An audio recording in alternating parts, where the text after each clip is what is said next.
NBC Sports presents NASCAR. Today, live from Watkins Glen, New York, it's the NASCAR Busch Series.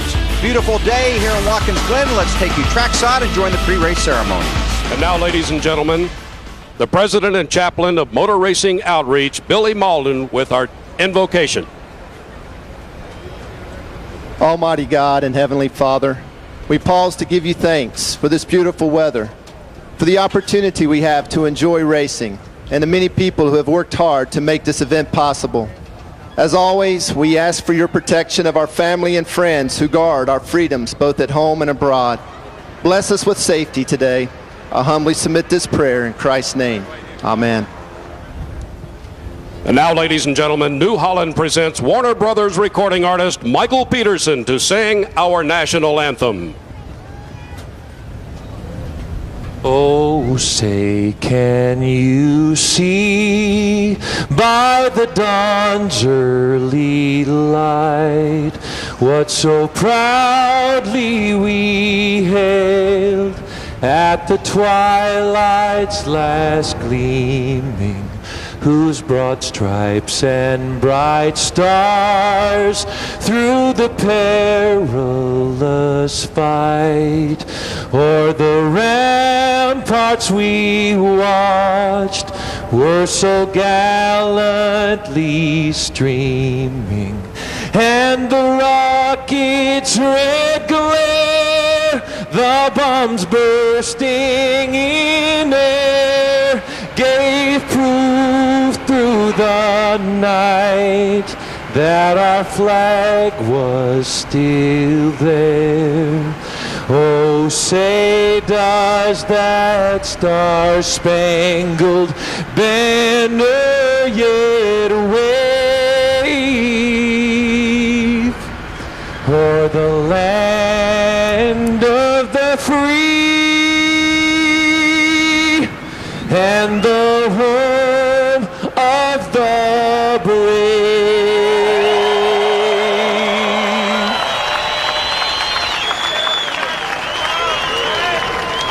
Hi, everybody. Bill Weber along with Wally Dollabak. Thanks for having us in for the race. Our partner, Benny Parsons, is here with us in Watkins Glen this weekend.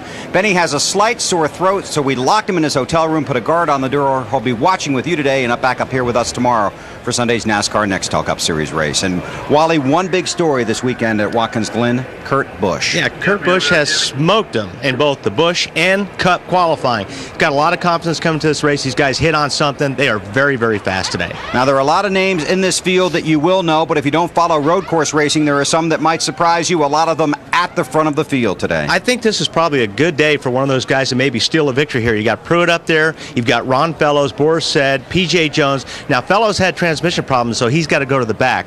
But you're going to see these guys. These guys are going to be fighting today. One thing about this race, though, also is that for the Cup guys, this is truly one of those races where it's a good indication on what they need for tomorrow. It's only 8 laps shorter than the Cup race. So there's a lot of Cup guys in this race today that are going to see what it's going to take to get in victory lane as well tomorrow. Busch Series just finished qualifying about 90 minutes ago. This is an 82-lap race. Tomorrow's NASCAR Nextel Cup Series race is 90 laps. This one just 8 laps shorter. A lot of knowledge to be gained, a lot of racing. When we come back to Watkins Glen, we'll have the command on NBC.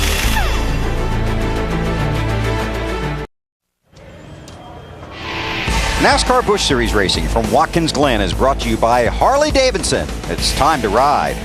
By Old Spice, proud sponsor of NASCAR. And by new Reese's Peanut Butter Cups with caramel. Let's check down on pit road. Here's Alan Bestwick. Well, Bill, the man starting on pole for today's race is Kurt Busch. When Kurt moved to Penske Racing in the offseason, he had a conversation with Roy McCauley, his crew chief, who asked him, where do you want to improve? Kurt picked Watkins Glen as one of those places, so the team built this brand new NASCAR Busch Series car, tested it Monday on a road course in South Carolina. He's run the fastest lap one time around.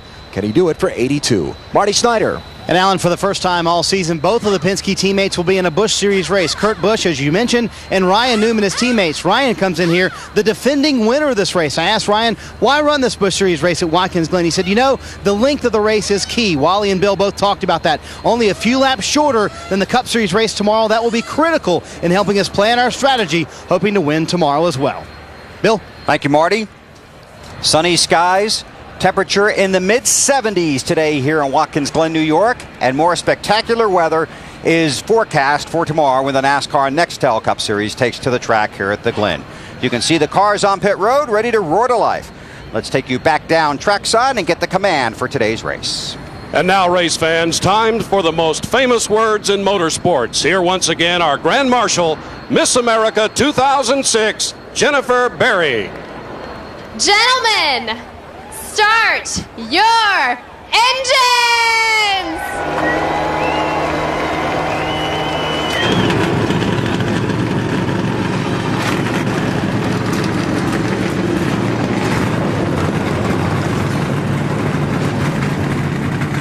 Second road course race of the season for the NASCAR Busch Series. Very tricky one here at Watkins Glen. When we come back, we'll take a look at the starting grid and take you down to pit road.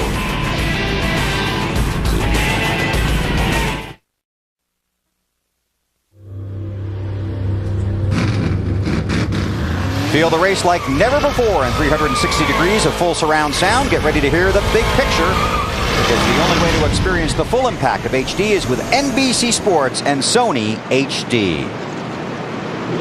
Take a look at the Busch Series championship standings after the first 23 races of the 2006 season. A one-man chase for the championship. Kevin Harvick well in front, but a lot of guys battling for position inside the top 10, and you see all the way back to 10th place Kenny Wallace. Here's the starting grid for today's NASCAR Busch Series race at Watkins Glen. Kurt Busch on the pole, his first Busch Series pole. He's next to Scott Pruitt. Kevin Harvick's in row 2, along with Ron Fellows, who will have to drop to the back, as Wally talked about. In row 3, you'll see Ryan Newman and Boris Said. You want to give Boris a call here? Well, yeah, let's take a look at the rest of the starting grid, and Wally will jump on the radio. Hey, Boris, this is Wally in the booth. Hear me? Hey, Wally, how you doing? Good. Well, I know these things get tougher every year, don't they? But you think you got a piece that can steal one away today? I mean, the Synchro Ran Dodge has been really good in practice, so I think so. Unfortunately, right now, though, I seem to have some air in my brakes. I guess in qualifying, they must have got a little hot, so that's a little worried about that a little bit, but hopefully we'll just keep pumping the pedal up and it'll be fine in the race. Yeah, that's no fun having to pump the pedal here right before you go down into turn 1. But you guys are just going to, I mean, are you going to try to settle in when the green flag starts, or are you going to the front? Are you going to try to get this thing out front and lead this race? Probably going to be patient, let Robbie Gordon do all that stuff. That's kind of his MO, and I'm going to try to be there the last 20 laps is when I'm going to start making a charge. Well, good luck. It's going to be fun to watch. Wally. Boris Said, driving car number 9 today, starts in the 6th position on this 43-car grid. Cars just rolling off of pit road, getting ready to go green flag racing here at Watkins Glen. Final stories from pit road when we come back. You're watching NASCAR on NBC.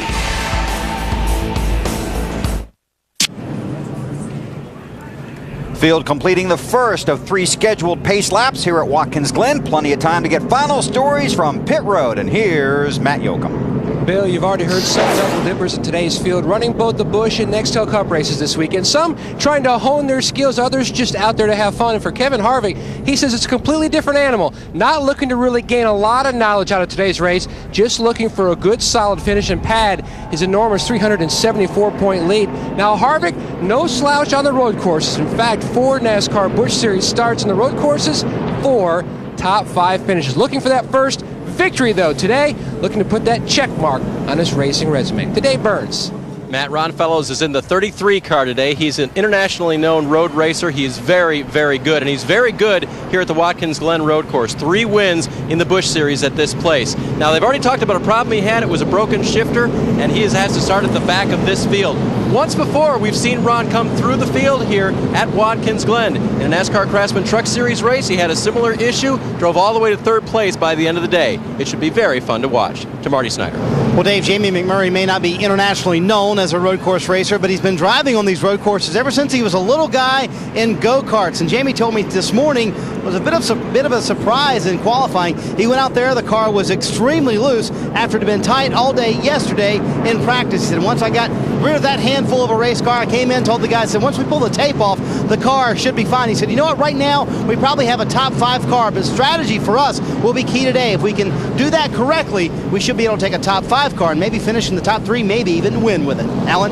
And Marty, let's talk about that strategy. A lot of who wins today's race may be decided by what happens here on pit road. The 82-lap distance in Watkins Glen just a little too far to make on one pit stop under green flag conditions. Most teams will pit very early in the race and then again later on for their final time. But we will see some teams today try and stretch their fuel as far as they can on the opening run of the race, stop once, and then hope for enough fuel-saving caution flag laps in the final stages of the day to not come back onto pit road before the checkered flag waves. Will one crew chief down here make that winning call today and get lucky enough to pull it off?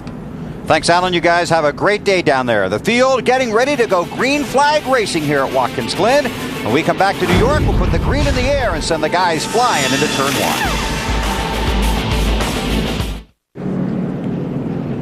Hey, Benny's resting up with a sore throat, but he's been working pretty hard. If you go to NBCSports.com, you can get more information on NASCAR. Check out BP's in-depth preview of tomorrow's Nextel Cup race here at the Glen, including Benny's favorite to win and his top drivers to watch, all at NBCSports.com. Field getting the 1 to go here at Watkins Glen. And this is the second of 2 road course races. And as we have seen in the past here, Wally, it has been a challenge for some of these guys to make it to the finish. Watkins Glen a year ago. Yeah, it's a tough place. It's like any other racetrack. You can't get off the line or you get in trouble. This is real quick through here, very tight up through the S's. There's only room for one car up here.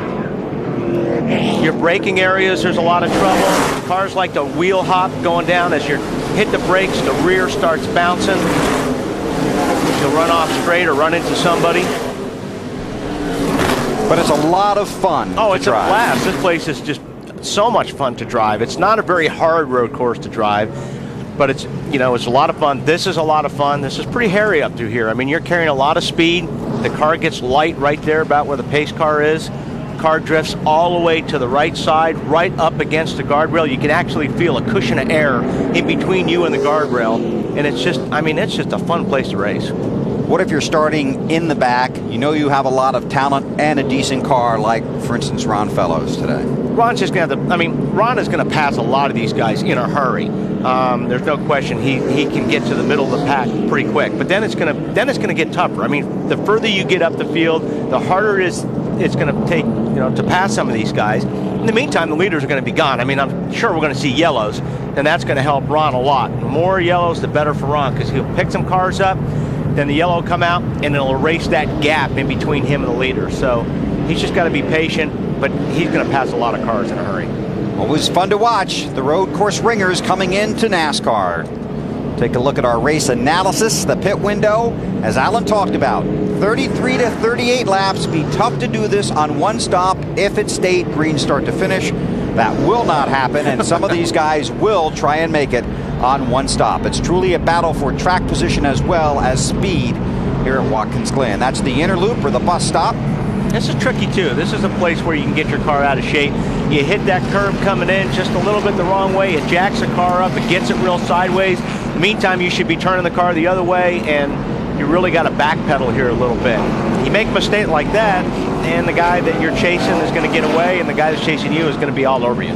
17th road course race for the NASCAR Busch Series. The 13th held here. You see at the front of the field, the pole sitter Kurt Busch in the 39 car and Ryan Newman in the 02. They look virtually identical.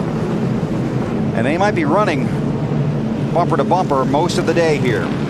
You see Harvick in the Coast Guard Chevy in between the two Penske cars. 74 degrees, track temperature just over 105. Just been spectacular here at Watkins Glen. Last couple of years we've had rain here over the weekend, but beautiful yesterday, today, and hopefully tomorrow the same thing for the NASCAR Nextel Cup Series. Big charge going into turn 1 here, right? There really is, and really the inside's a good place to be, because not so much in turn 1, but when you get to turn 2, you really need to be on the inside. If you're on the outside going up that hill, it is very slippery and very narrow up there, so want to get to the bottom. I think the guys in the bottom have a little bit of an advantage, but you know what? Pruitt's going to probably drive it in there pretty deep. This is the final left-hander before a right-hander that puts you on the front straightaway or the pit stretch, as they call it here at the Glen. We'll call it a 7-turn road course. We've got the inner loop on the back. 43 cars, 82 laps here at Watkins Glen. The NASCAR Busch Series ready to go racing. Kurt Busch on the pole in that 39 car. You're watching NASCAR live on NBC.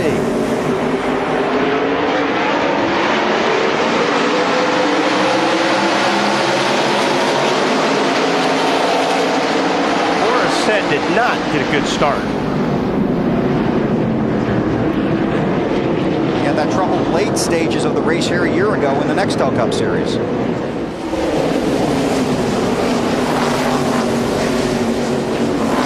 Scott Pruitt running second, then Ryan Newman. There's Harvick in fourth, rather. Yeah, they pretty much got single file pretty quick before they got to turn 2. They knew they needed to have all the racetrack they could get going up through the S's.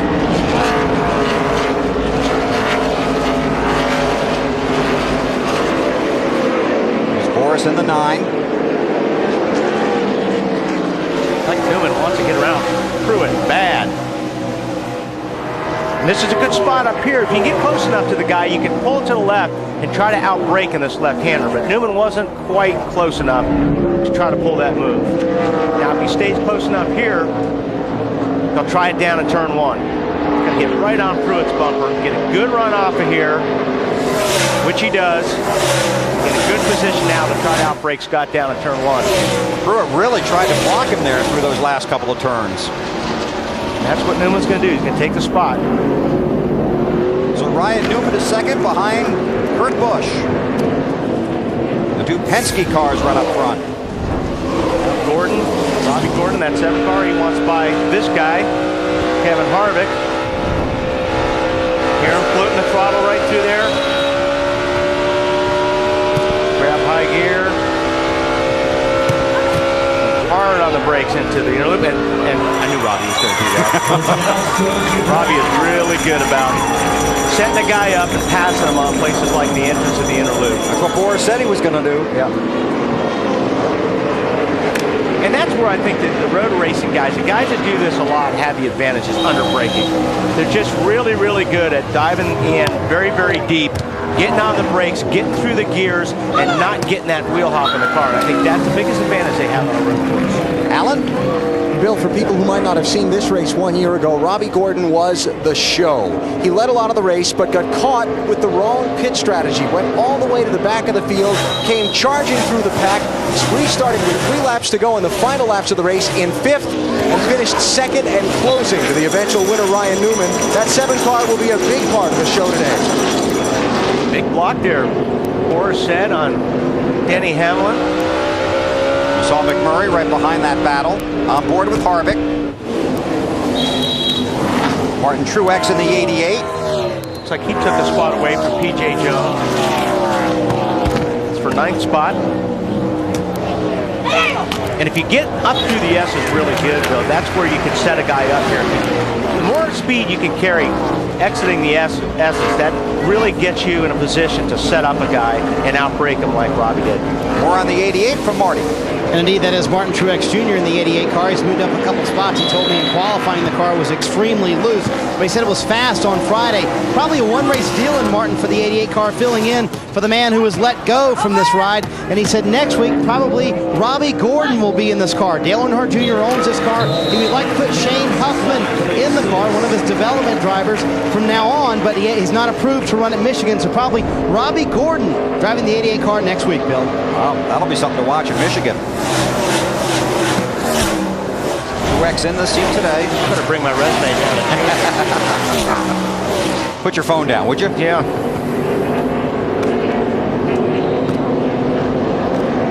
It's P.J. Jones in the 0 car. Not originally scheduled to drive that car, but got the ride basically because he was here this weekend working with another team. A good qualifying run, has a lot of experience here. I think the owner's breaker made a business decision is what he said. I believe he he set the car up. Oh, and Boris blows the inner loop. Looks like he may have locked up the brakes. Now he's got to get back behind the car he was running with, right? Yes, he has to hold his position, cannot gain any positions. Get back behind the car he was with. He's going to lose a few more spots on this deal. He's on the outside right now. Although, we'll see if he can hold it getting into this next corner. He should be out loud braking. He's got the position. And he's in the good graces of NASCAR. He got back in the proper position. Oh, he lets McMurray go. PJ now is going to get... Nope. Looked like he was going to get it, though. Like he was going to try to get on the inside of him. Or slam the door. I saw some smoke. I don't know if that was from Boris when he was going in the inner loop, if he just locked him up. Well, let's take a look and see. All right.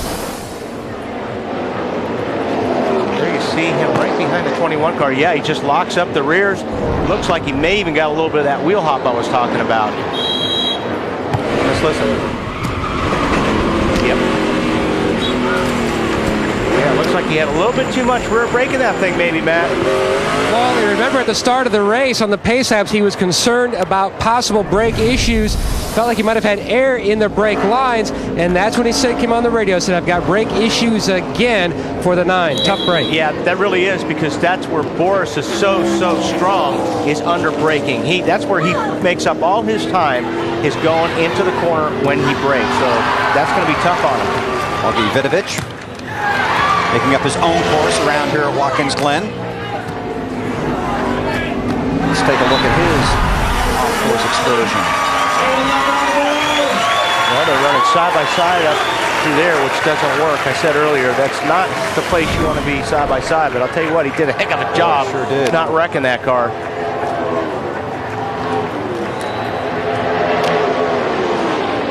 That 47 car, John Wood. John Wood, he got up on the grass in that bumper and slid into the 4 car. So Augie back underway.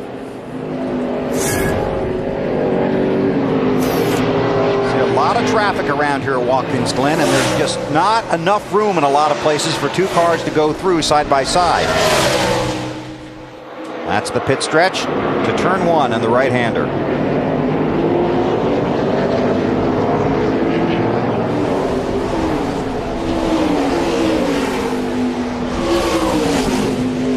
Check in on Ron Fellows. There he is. He's in the 28th spot right now.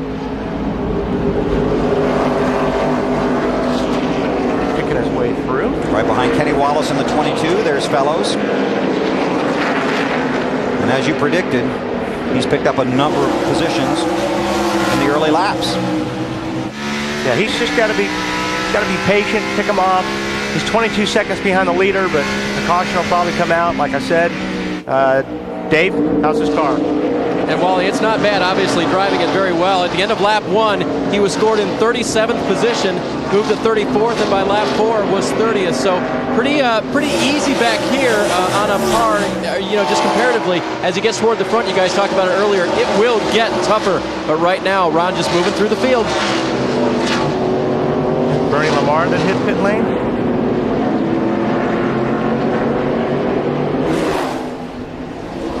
One car on pit road. Bernie Lamar. For fuel. Dave, what's that all about?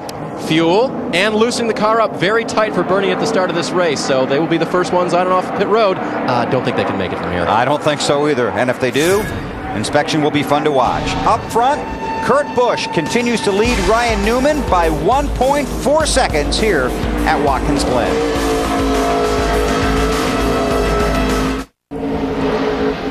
NBC Sports at Watkins Glen, New York for today's NASCAR Busch Series race. A number of stories developing surrounding some of our road course specialists. Ron Fellows has been on and off of pit road simply for fuel, Dave.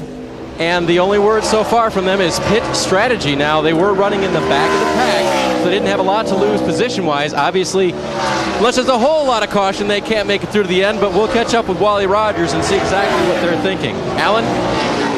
And Denny Hamlin is going to pit from 6th position. Here are the first of those moves to pit road by some of the front runners. It's going to be a 4-tire change. They're going to fill it full of fuel.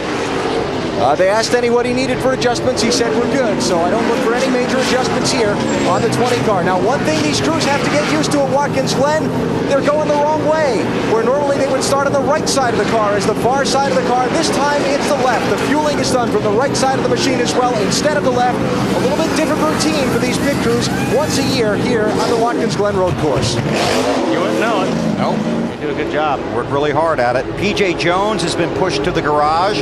Came to pit road. They looked under the hood, then pushed Jones back to the garage. Martin Truex Jr. had an ignition box problem, then changed boxes, and he has returned to the track. And Boris said had to come in for a black flag because you're supposed to stop and then go when you blow the interlude. Not just get back in position, but come to a complete stop. The drivers were told that in the drivers' meeting this morning. So Boris had to do a pass-through penalty on pit road. And the reason he may have messed that up, Boris, is because in the Grand Am race yesterday, you didn't have to do that. You could, if you blew the loop, all you had to do was get back in that position. Ron Fellows, his crew over the wall too soon. So a pass-through penalty there. Marty? And Bill, Kyle Busch is pitting from the 8th position. Again, these are all scheduled stops. Their plan is now to pit around lap 50, somewhere in that range. It'll be 4 tires, no changes for the chassis for Kyle Busch. Matt? Boris said on pit road for the second time. Now the first, as Wally mentioned, paying the price for the penalty at the bus stop. Now they were able to fuel the car this time. When he was on pit road for the black flag, he had to do a pass through and could not fuel the car because that would have given them a little bit of an advantage over just paying the price for the black flag. No changes for the 9. Wow, costly mistake there. All this going on with just 10 laps complete in the Zippo 200 at the Glen. And he's going to go a lap down, Boris said. It's going to be close. Boris just coming out of the pits, and there your leader, Kurt Busch, is going into turn 1.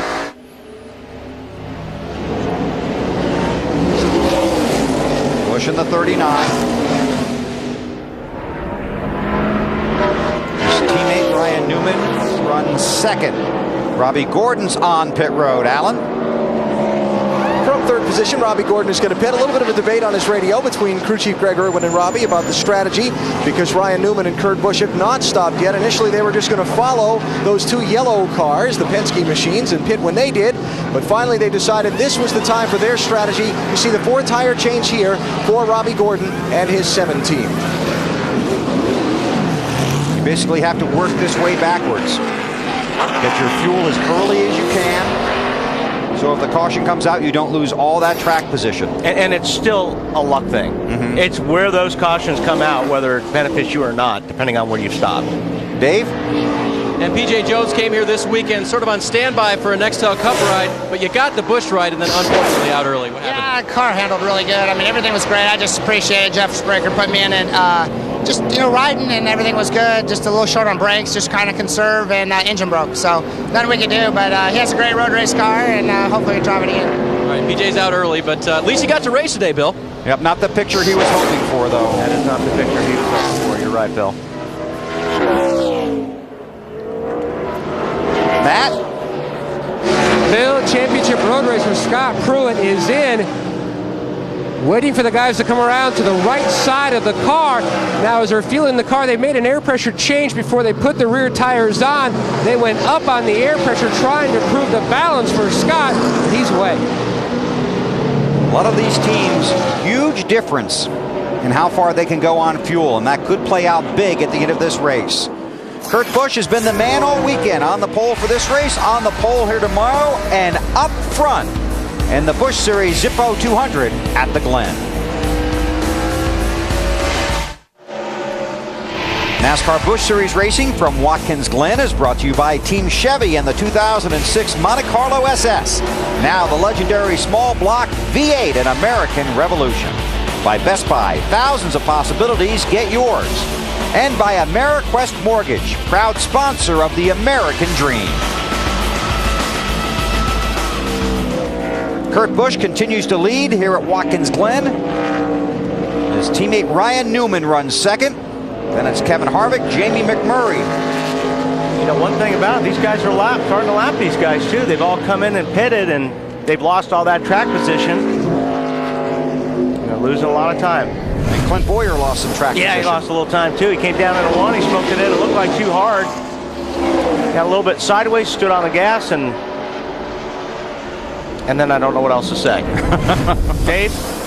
What they were saying was, everyone's short pitting. Maybe we'll just keep to our original strategy of hitting about lap 41. It was about that time that Clint spun the car. He was running in the 5th position. He's going to stay out for right now because the car feels okay, but he's lost a lot of track position. The car is tight on the racetrack for Clint right now as well. Yeah, a lot of these guys, Fellows is a lap down. Fernandez, Dave Blaney, and, these guys could be in trouble if this thing stays green. I know it's not, because you said it wasn't going right. to. Well, experience tells us that.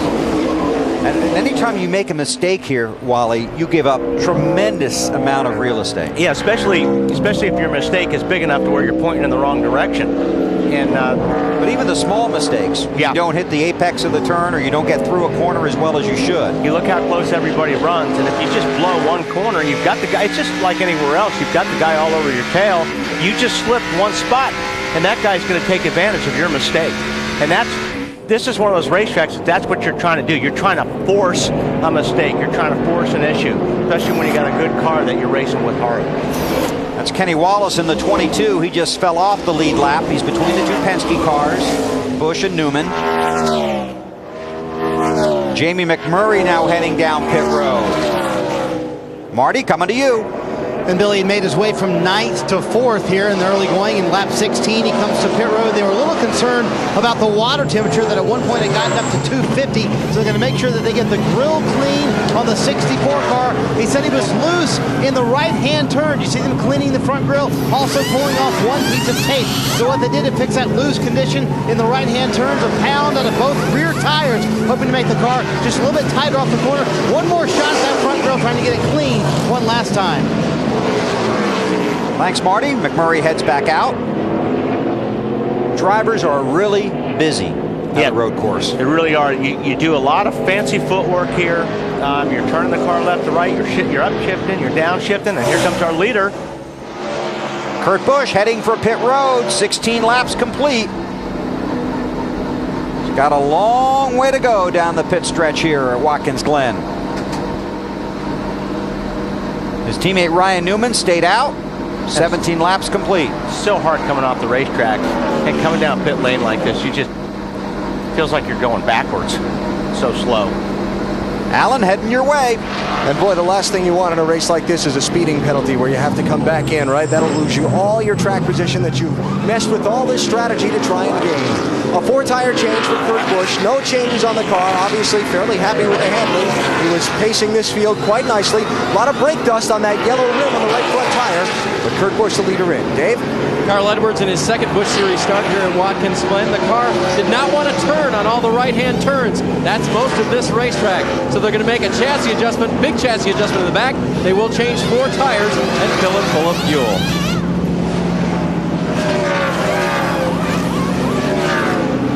Carl waits. They drop the car and he returns to pit road and heads out toward turn 1.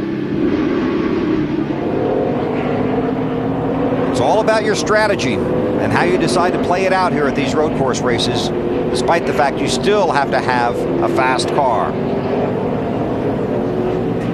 Ryan Newman now on pit road. Allen, he's got a long drive down to you as well. Yes, he does, and it's going to be interesting to see how these guys come out on the racetrack, Bill. Once Newman and Kurt Busch file back in with Robbie Gordon, who pitted somewhat earlier. They've gone through these stops without a caution flag coming out. We'll see how the fresher tires have helped Robbie Gordon for a little while. Here's Newman getting to his pit stall. This is a down-sloping part of the pit road here at Watkins Glen. It runs downhill, so the driver has to be a little bit careful getting the car stopped. Going to be a 4-tire change on this 02 car for Ryan Newman, and they'll fuel him up and send him back on his way. Waiting on the fuel. He's on his way. A little bit of a lengthy stop for that bunch. Kevin Harvick is the new race leader. Just to say, he's going to lose a little bit on Kurt Busch on that pit stop.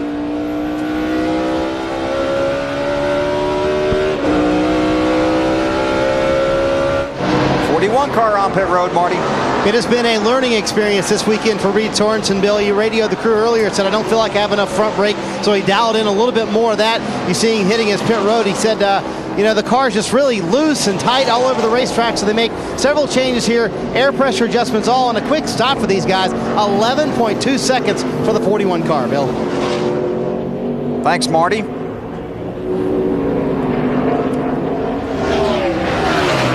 There's Boris. Currently scored in the 28th position.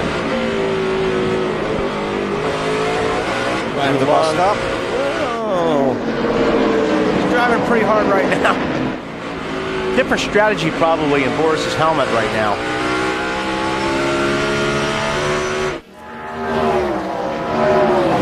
Running that car pretty hard.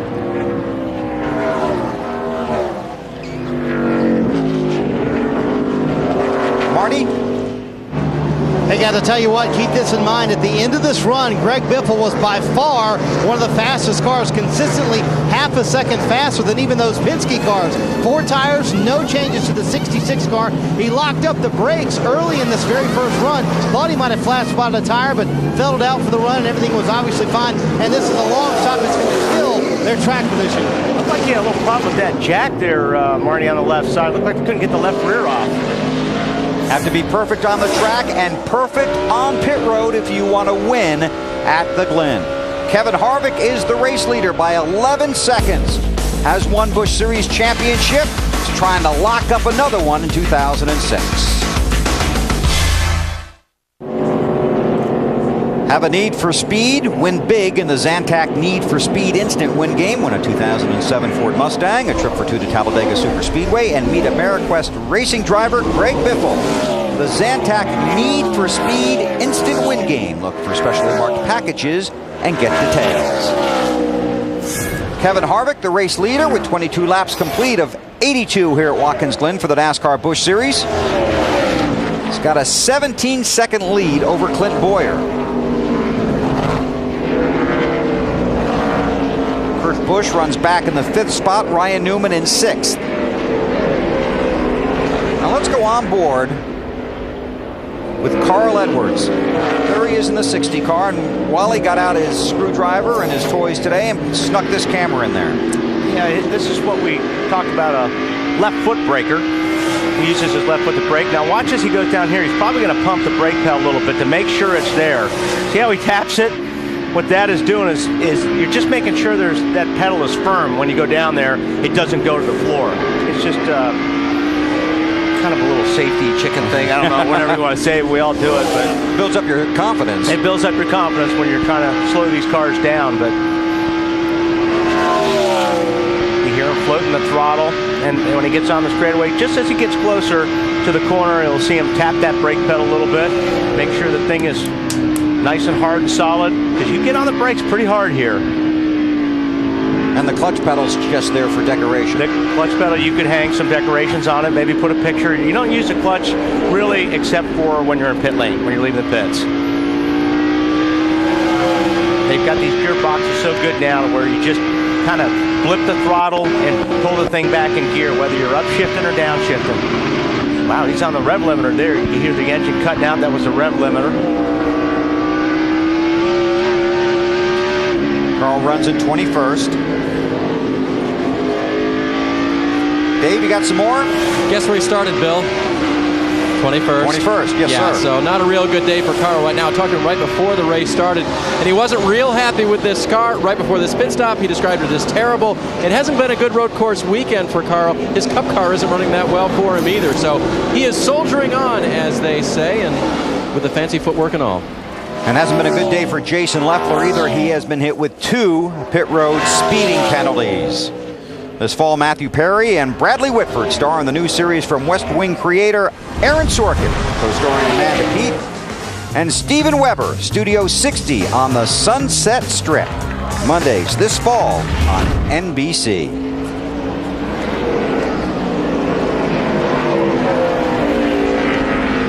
So various pit strategies playing out here at Watkins Glen with 24 laps complete. Kevin Harvick continues to lead.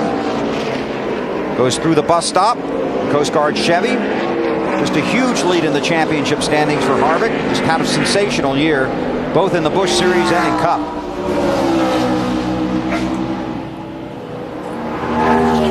And even with all the technology in these cars nowadays, you still can't have enough technology when it comes to brakes because they're such a huge factor on a road course.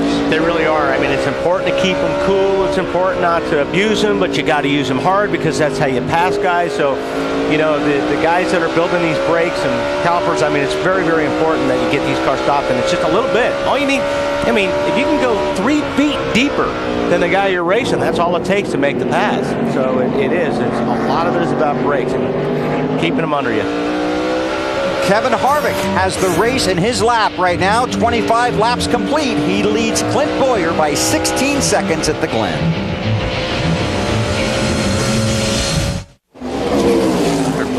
NASCAR Busch Series racing here at the Glen, but coming up next, AVP Volleyball returns to NBC at the Manhattan Beach Open. Don't miss Olympic champions Misty May and Kerry Walsh take to the sand in search of victory. The Manhattan Beach Open presented by Bud Light coming up next on NBC. So Kevin Harvick, Clint Bowyer have not pitted. I wonder what they're going to do.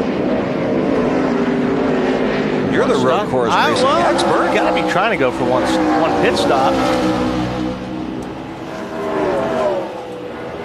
Harvick leads by 17.4 seconds over Bowyer. And right now, just 30 cars on the lead lap. Long way to go in this one.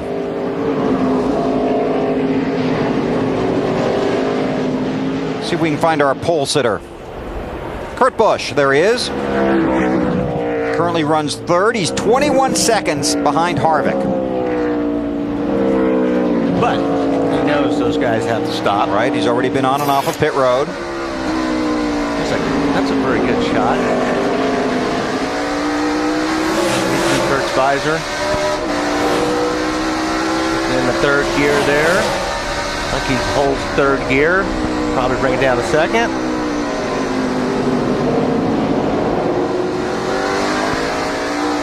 Daniel Quinn Jr. is going to get by him. And this is where you start working here. Yeah.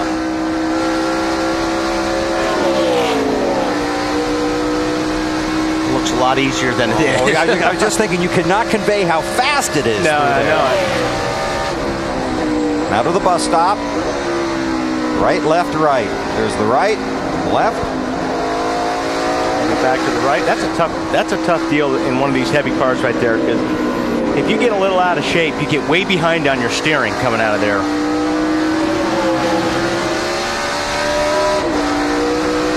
Into third gear. Another corner, you really drive in deep. Bring it back down a second.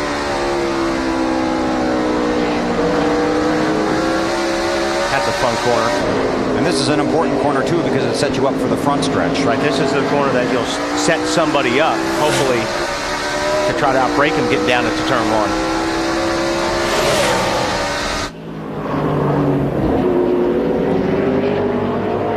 Drop back looking for Martin Truex Jr. and get an update from Marty. And Bill, remember they had that ignition problem earlier in the race, and they lost a lot of track position when Martin switched to the backup ignition box. So he just radioed the crew to his crew chief, Wes Ward. He said, we're trying to do this on one stop. He said, I think because we've lost so much track position, we really don't have a choice at this point. We have to follow what the 21 and the 2 are going to do. So they're going to wait until Harvick hits pit road, and then they're going to come to pit road. So they've kind of forced themselves into a box here where they have to try and make it on one more stop. But the problem is they're running out of time. These guys have to pit because he's been green for 30 laps now. Have to pit in the next 3 or 4 laps.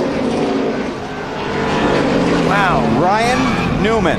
Something broke on that car because it looked like an oil line or something. There a lot of oil on the track. You see these guys are hitting it now. Denny Hamlin. Bernard, Robbie Gordon. Oh, another car sliding in there. That was Hamlin. But you can see it. You can see the flames coming out of the back of the car. That's normally from an oil leak or a line coming off. Stacy Compton. And a lot of those other guys barreled in there not knowing what was on the racetrack, and well, when you hit that, forget it, you're going for the ride. Take a look.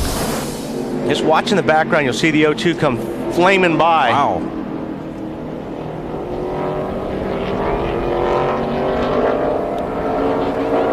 So Ryan Newman brings out the first caution of the race. 30 laps are complete. NASCAR Busch Series racing at the Glen. How will this affect pit strategy? Come back and find out on NBC.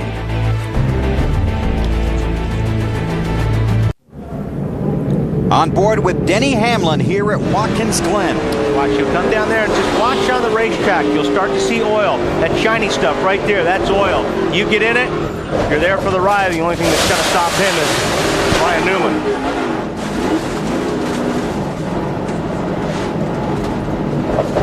That's how fast it happens. Just enough time to think about it to really make you worry.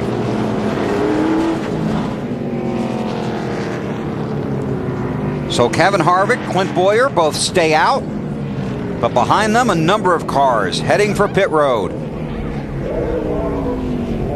52 laps to go. There's Martin Truex Jr. in the 88.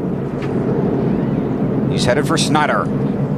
Yeah, Bill, Truex will pit from the 4th position, and they really can't make it from here on this stop, so I guess it's just too far to go on fuel. That's why the 21 and the 2 cars decided to stay out. They decided to take advantage of this caution. For the 88 team, however, Martin said really all he needs is a little bit of more forward bite off of the corners, so it's a very small quarter-pound out of both rear tires, trying to tighten it up just a little bit. Alan?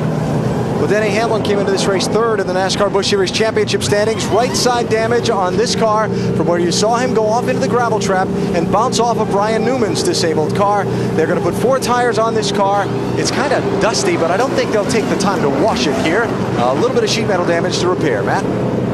And A.B. Wally documented the fluid on the racetrack. That's exactly what Todd Berrier, Kevin Harvick's crew chief for today, was telling him. Also, they were closing in on their window, but due to the caution, they decided to stay out. Once we go back to green, look for the 21 to hit pit road, and then possibly 10 to 15 laps after that, hit pit road for a small splash of fuel. Dave? Crew Chief Dan Deringhoff had told Clint Bowyer, yeah, we're going to pit this time, and then we can just do a splash later. A voice came on the radio questioning that move. It was the voice of Richard Childress. Why are you going to pit now, boys? Why don't you just stay out with enough cautions? We can do this. They stayed out. Well, some interesting strategies here at Watkins Glen. When will Harvick come to pit road, and when will Bowyer follow him? We'll find out when we go back to green flag racing. Still under caution here, Kevin Harvick is the race leader in the Zippo 200 at the Glen for the NASCAR Busch Series. Pit road update from Marty Snyder.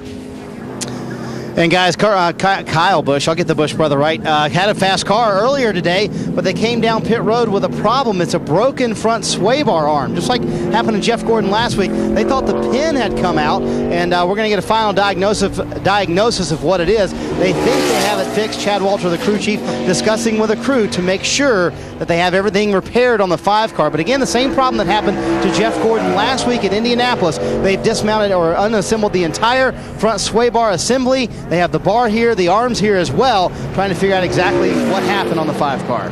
I don't think it's fixed yet, Marty. Well, Kyle Busch will let him know. Trouble for Stacy Compton as well here at Watkins Glen.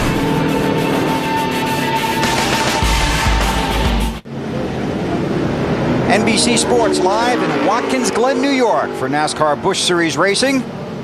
They continue to work on the car of Kyle Busch, trying to repair that sway bar.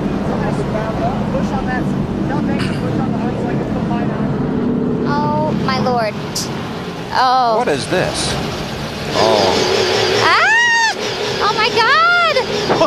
Oh! We haven't even left pit lane yet. You can go straight now! That's it, just like, that's it. Wally, what are you up to? Sit up there. Obviously, somebody thinks I'm a good driver. Who is that? She was in Bewitched. She was in RV. And The West Wing. And The West Wing. Christian Chenoweth. Yeah. And she's in Wally's World. Yeah. Huh? Yep. I'm pretty sure she had fun. We'll find out tomorrow. NASCAR Nextel Cup Racing from Watkins Glen. Right here on NBC. It all begins with the Bank of America countdown to green. Well, pace car to pit road. Harvick and Bowyer still have not pitted. This will complete lap 33. keep coming. Watch the charge. Yes. Sorry. Right there. Somebody was looking. Comes Boyer. Making a move in the 2 car on the 41 car. Oh, somebody smoked the tires back in there. Jay Sauter was the lucky dog. Got some guys with a little bit better tires on right now than Harvick and Boyer as well. We watch him head for the bus stop, Matt. But a great restart by Kevin Harvick, Bill. And on the pace laps, besides getting a tack reading for their pit road speed, they also look for the lines on the wall, which is the restart area. Harvick did not know where that was. His crew chief and spotter both gave him the cue of when to start and what a start he got.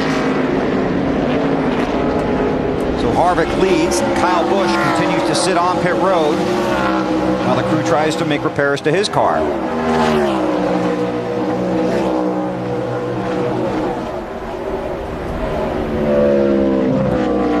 Kenny Wallace in that AutoZone car, the AutoZone Ford, is the first car 1 lap down. He runs in 30th.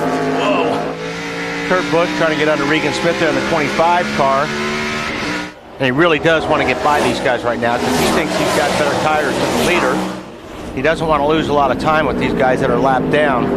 There's Robbie Gordon's going to follow him through. Now they only have 1 lap car in between them and the leader. With Boyer trying to make the same move. See, you lose a lot of time right there going side by side. Look how much time those guys have lost now. Because you go side by side through there, you got to get way out of the gas. You lose 7, 8, 10 car lengths on the guy that you were racing with. John Andretti in the 10 trying to make the move on the inside.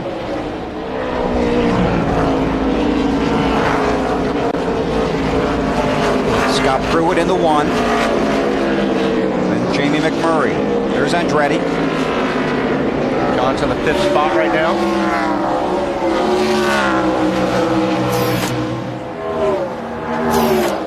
Regan Smith is doing a good job of racing and trying to stay out of the way of cars he knows are a lot faster with a lot more experienced guys. I see Boris Head up there as well. Boris in the 8th spot. Boris in the 9 car right there behind McMurray. Marty, an update on Kyle? Yeah, Bill, he's still sitting on pit road, losing laps here. And then what happened was they had the one side of the sway bar arm fixed. Now they had to fix the other side of the sway bar arm. You see him in the top left of your screen, losing valuable time sitting on pit road, going down laps. So they're trying to get this fixed. Earlier, they had tried to stay on the lead lap by closing the hood and going out and around the racetrack when the pace car was coming around. But now they've kind of given up, and now they're losing laps sitting here on pit road. He scored in the 40th position, 3 laps down. Johnny Andretti just got by Boyer for the 4th spot. And that's what I'm saying. Now you're going to start seeing these tires come into play because these guys have a little bit better tires on than Kevin Harvick and Boyer. They're going to be a little bit quicker. How's Boris's brakes, Matt? Wally, he says he still has some brake issues, but what a drive. He's climbed from 35th inside the top 10. He stayed out of the last caution. The car still needs a little bit of help balance-wise, still a tick on the tight side. But, you know, he has his own fan club here, and they're not hard to spot up in the stands. The Set Heads. Can you imagine what the Bill Weber fan club looks like? Yes, they've brought 450 of those Boris Said wigs, right, Matt? Absolutely, Bill. They have their entire section up there as they're watching that 9 trying to work his way back to the front, trying to rebound from that issue over at the bus stop. Yeah, he may lose the spot here. He's got Biffle trying to capitalize on the mistake, but Boris puts on the huge block. There you see Kyle Busch finally exiting from pit road. He's going to come out right in front of these guys. Now they're going to have to slow up. They're going to lose a lot of track time right here. Busch is 4 laps down. Boris Said the 9 car runs 8th. Boy, Biffle looks like he's got a pretty good run on Boris Said, but Boris is using that mirror well right now.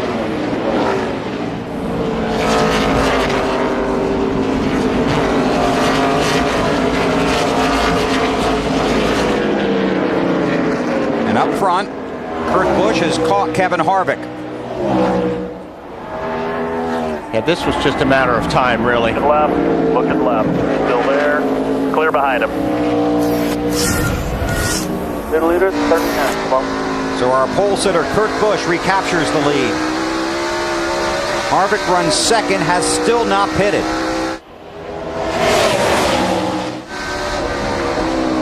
"37 laps are complete, 45 to go. So, do you feel lucky? Yeah. Gonna need it.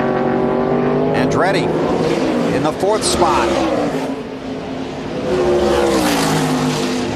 More on John Andretti from Dave Burns. And Bill, they will have to pit probably within the next 10 laps or so. They pitted first on lap 10 for fuel only. The car for John right now is just a little bit snug, but they are one of those cars that's going to have to come in for fuel not too long from now. But Dave, that's almost going to bring the race to them, isn't it? I don't know. We'll have to see. Okay. With their fuel mileage and their pit strategy.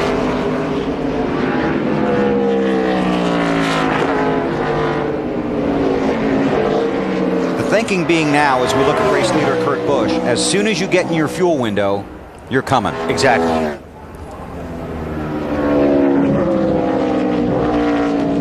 Fuel window for this race between 33 and 38 green flag laps. We've run 30. This will complete lap 38. 3 of those were under caution. Harvick stays out. He chases Kurt Busch. They're all chasing the win here at Watkins Glen, waiting to see how the fuel strategy plays out in the NASCAR Busch Series. The championship point leader finally makes his way down the pit road. Kevin Harvick's guys going to work. Lap 40 here at Watkins Glen, making sure they pack that fuel cell full of fuel in case we get another caution. This may possibly be their only stop here today. Harvick's crew chief Todd Berrier signals for him to go, also cautioning him to not speed on pit road. Some other guys, Dave Burns, have been caught today. Matt, moments ago, his teammate Clint Boyer was on and off of pit road. Clint could feel his car losing the gas pickup in the S's. That's the back and forth right and left-hander. He could feel that the car was getting starved for fuel, so they came onto pit road. He was able to keep the motor running. They filled it full of fuel, put 4 fresh tires on. Clint's good to the end. That'll be interesting to see if they can make it to the end. 42 laps remaining. Check downstairs with Marty. And Bill, Ryan Newman standing in front of a gravel-filled, dirty 02 car. What happened, Ryan? The engine just blew, downshifting there going into the bus stop. A great run today, going at least for our Penske truck rental Dodge. Thank everybody at Penske Racing for giving me the opportunity for us racing this Busch car, but just keeping Kurt in check there, keeping him within sight. Both of our cars I thought were really good, and just trying to play it safe and something like go. All right, Ryan Newman, okay, and the car, a little dirty, but nonetheless not too bad. Works for the wear. If you blew an engine, that's what we call grenading an engine, because that was big. In spectacular fashion. Yeah. Here's the race leader, Kurt Busch, but the guy behind him driving the 7 car, Robbie Gordon, is on the move. Is that car pointing the wrong way? Dave Blaney. Spitting some water out. That's down in turn 1. That would be the wheel hop. The dreaded wheel hop in turn 1. You get on the brakes. Yeah, you're going downhill. You get on the brakes, and the front just slams down, and the rear starts jumping up and down, and the car is just like the wheels are on 2 pogo sticks back there. And really, the only way you can get out of it is you either ride it out. But actually, if you hit the gas, if you just give the gas pedal a shot, that gets the tires spinning again, and that's how you drive it. Now, it's hard to tell yourself to do that when you're going down in the corner and you're wrecking, but that's one way you get out of a wheel hop. How did you learn that? The hard way, I guess. I don't know how I learned that, but when I did it, it worked. It worked. I went, wow, this is cool. More on the race leader, Kurt Busch from Allen Bestwick. All right, Bill, so you're Roy McCauley, Kurt Busch's crew chief, and now you've seen what the game is where fuel strategy is concerned. What do you do? How soon do you bring him in? Well, I just talked to Roy a second ago. He said the plan for right now is to see how much time they can gain on Harvick while he's back in traffic and they have clear racetrack. Look for this 39 car to try and turn the fastest laps he can for the next stretch of the race before they come down pit road. Now, right behind him, Robbie Gordon in second. His crew chief, Greg Irwin, just told him, our fuel window opens now. If you want to run one more lap to ensure us fuel for a green-white checker finish, go ahead, but we can stop anytime. The 2 and the 21 will be the only traffic we have if we stop now, and then the caution comes out. So keep an eye for Robbie Gordon to pit in the next couple laps. Alan, they're figuring tire wear into that equation as well, right? As far as the Kurt Busch and Kevin Harvick balance? Yeah. Well, mostly, though, traffic build. Because right now, Kevin Harvick's going to be back in the pack, and Kurt Busch is out in that open racetrack ahead of him. There's nobody in front of him. So they want to see how much good use they can make of that free racetrack and hope that Harvick gets held up some. Oh, boy, it looks like he's out there on a qualifying lap. Harvick all by himself on the racetrack. That's not what McCauley and those guys wanted to see. No, but he's got a lot of cars in front of him and between him and Kurt, but yeah, got a clean racetrack right now. Yeah, Harvick is 27th. And right now he is 52 seconds behind race leader Kurt Busch, and it takes about 75 seconds to run a lap here.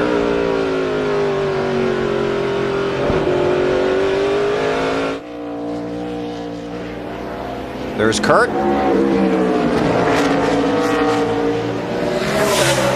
And Robbie coming to pit road. First gear, 38, 51st. So he's got to make that long, slow drive down pit road. That'll move John Andretti into second spot, followed by Jamie McMurray, Scott Pruitt, Greg Biffle. Robbie heading for his pit stop, and Alan's there. Got a couple more takers behind you. No adjustments called for on this stop. This is the final stop of the day for Robbie Gordon. They're planning on getting it as full of fuel as they can, then they figure they'll be good to go to the finish. Look for a smooth four-tire change if they can. So far, things good on the left side of the car. And now they'll come around to the right. Remember the backwards pitting here at Watkins Glen. A lot of brake dust as they pull that right front tire off. That's a good-looking stop for this team.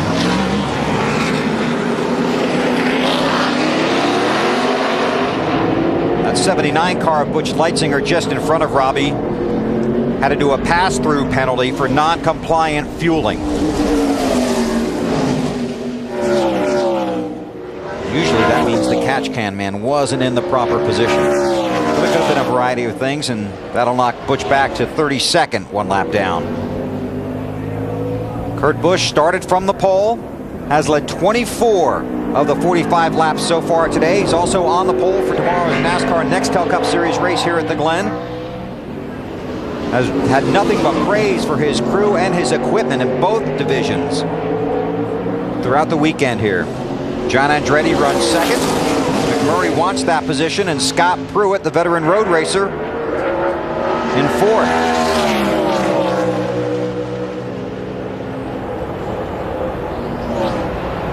More on McMurray from Marty. Bill, I tell you what, at the end of this run, Jamie McMurray has had some of the fastest lap times. He said, you know, guys, I'm surprised. I had no idea our car would be this good today. We have excellent grip all over the racetrack, but look for these guys to stop, much like Robbie Gordon, who just did a minute ago, in the next 2 to 3 laps. That's their pit strategy. They're going to stick with it. They should pit by lap 47. Looks like he's waving his hand right now, Marty. I'm not sure if Jamie's not going to come in this lap. He's waving his hand to out the window to Scott Pruitt. I don't know if he was indicating he was coming to the pits or to go around him. Doesn't look like it.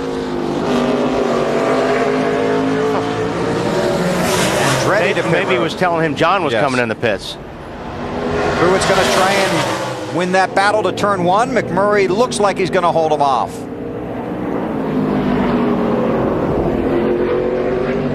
Dave? And here's John Andretti getting the fuel that he needs to go to the end. To check with the crew, they will be fine after this on fuel. Brake dust coming off the 10 car as well. John has kept it up in the top 5. Again, he pitted early on lap 10, pitting early among those that have to stop now. So if he needs a caution, make the strategy work out to the end of the race. They have a problem on that stop, Dave? Was it pretty clean? Didn't look too bad, Wally, actually. This is for second, McMurray in the 64 and Scott Pruitt in the 1. Everybody chasing this guy. Kurt Busch leads by 8.3 seconds. Has to make another stop. And we're being told he could make that stop right now. Hey, what, he's laying down some very fast laps. Yep, he's going to hit pit lane. 38. 3,800 at first.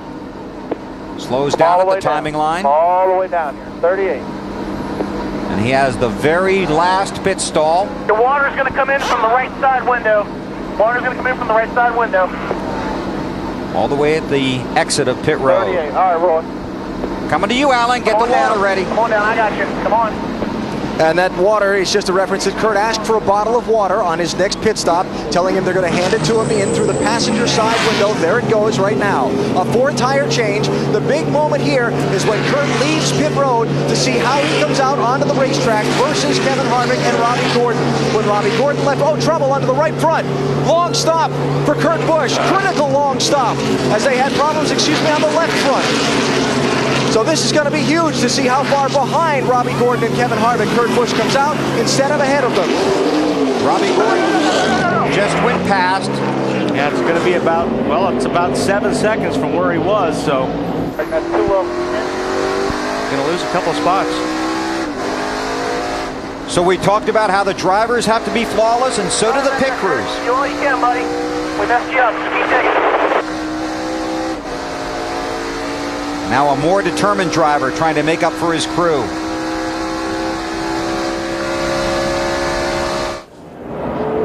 Jamie McMurray now gives up the lead and heads for his pit stall.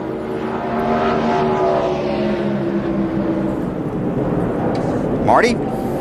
When McMurray comes in as the leader, ran in third for much of that run, and you better believe the crew saw the 39's pit stop.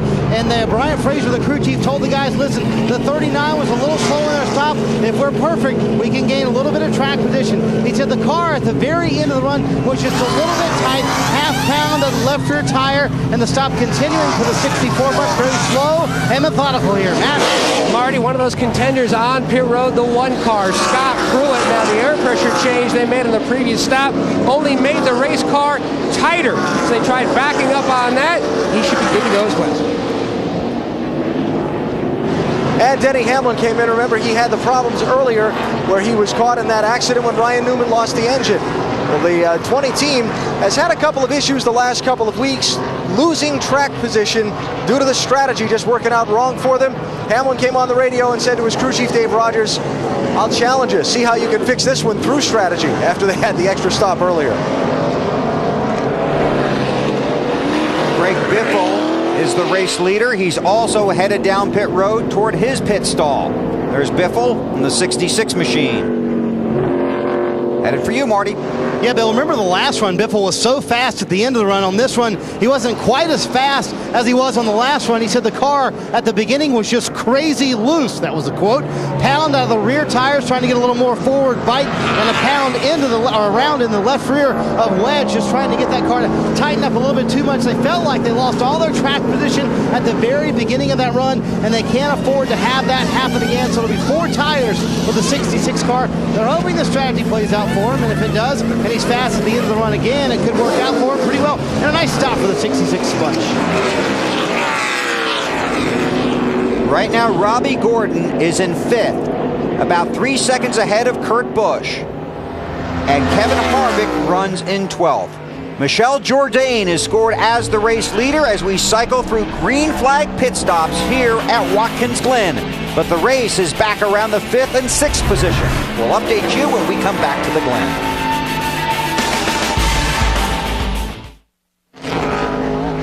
Sunoco, the official fuel of NASCAR, is teaming with Orange County Choppers to benefit the Victory Junction Gang. If you'd like a chance to win the Sunoco Orange County Chopper benefit bike, log on to victoryjunction.org and look for the Victory Junction Gang Camp sweepstakes, or you can pick up entry materials at participating Sunocos. Michelle Jourdain, the race leader. Dave Burns was just telling us he needs to be on pit road by lap 60. Or he's going to be out of gas. Or he's going to be out of gas. And behind him in the second spot is Brian Simo, about 9 seconds back. And then the race begins. Yep, Robbie Gordon, Kurt Busch, McMurray, Andretti, Truex, Pruitt. There's Robbie in the Harris Chevy, the number 7 car. Kurt right behind him. According to our computer, it's about 3.1 seconds.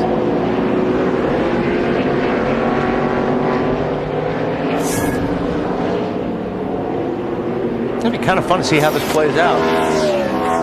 Kurt's car is really fast. It really is. I mean, it's been the fastest car on the racetrack pretty much the entire day. Also want to update the 88 car, Martin Truex Jr. Marty Snyder telling us on their last stop they just took 2 tires. Truex runs in the 7th spot. Scott Pruitt has fallen to 8th. Craig Biffle is 9th. Kevin Harvick is 10th.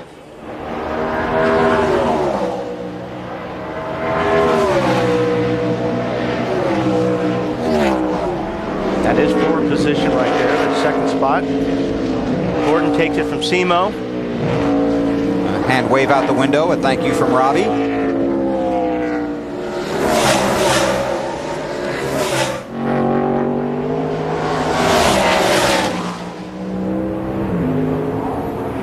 And Kurt continues to try and close in that 39 car. Kurt was a little bit faster than Robbie that lap. In this situation, when you're chasing, you have to be careful of not overdriving the car. Not so much on a road course. I mean, I think when you're chasing somebody on a road course, it actually helps. I mean, it's you start driving in a little bit deeper and you start getting a little bit more aggressive. And I think you can make up time if you drive the car a little bit harder. You can't overdo it. But I think always when you have a rabbit in front of you on a road course, it actually helps the guy behind him to get on that wheel a little bit harder. How about if you're the leader? You're looking forward and backwards, right? That's the problem. If you don't want to be looking backwards and you know, you just want to almost not even look in the mirror. You know, you're getting the information from the team, but you just want to drive the car as hard as you can and not overdo it. And that's all you can do. If the guy behind you is catching you and you're doing everything you can, well, there's not much you can do about it. So, but you don't want to be distracted. Kevin Harvick in the 21 car is in 10th place, runs about 8 seconds behind that Robbie Gordon, Kurt Busch battle. Matt? Bill, his crew chief Todd Berry, you've done the math. Are you good to go even if we get a green-white checker? Yeah, we're good on fuel right here. Just don't have the track position that we need. And obviously, we need to be in the front. We're going to have a caution or 2 to get us caught back up, but we're good to go as far as the green-white checker. Don't add up to 7 or 8 laps. I mean, obviously, a couple, 3 laps into good, we are that. What about the other concerned brakes? Yeah, he's saying the brakes are about gone. And right now, we're just in a place in the track. We're just kind of riding, saving and hoping for a caution to get caught back up to these guys. Right now, Harvick runs in the 10th position. And Matt, as you know, he is the championship leader, a huge 383-point lead in the Busch point standings as they run right now.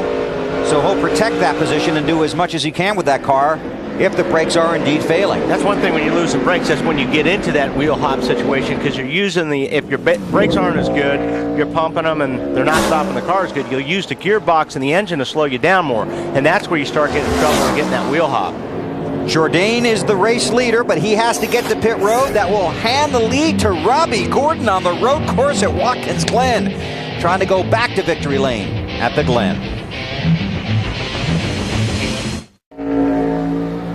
Michelle Jourdain, the race leader here at Watkins Glen, maybe about 3 or 4 laps from pitting. That will give the race lead to Robbie Gordon, but rapidly closing the gap behind Robbie is Kurt Busch, the pole sitter. Yes, sirree.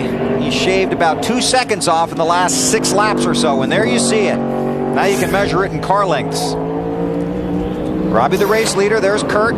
Yeah, Kurt Busch is about 3 to 4 tenths of a second a lap faster than Robbie each time around. So it's just a matter of time.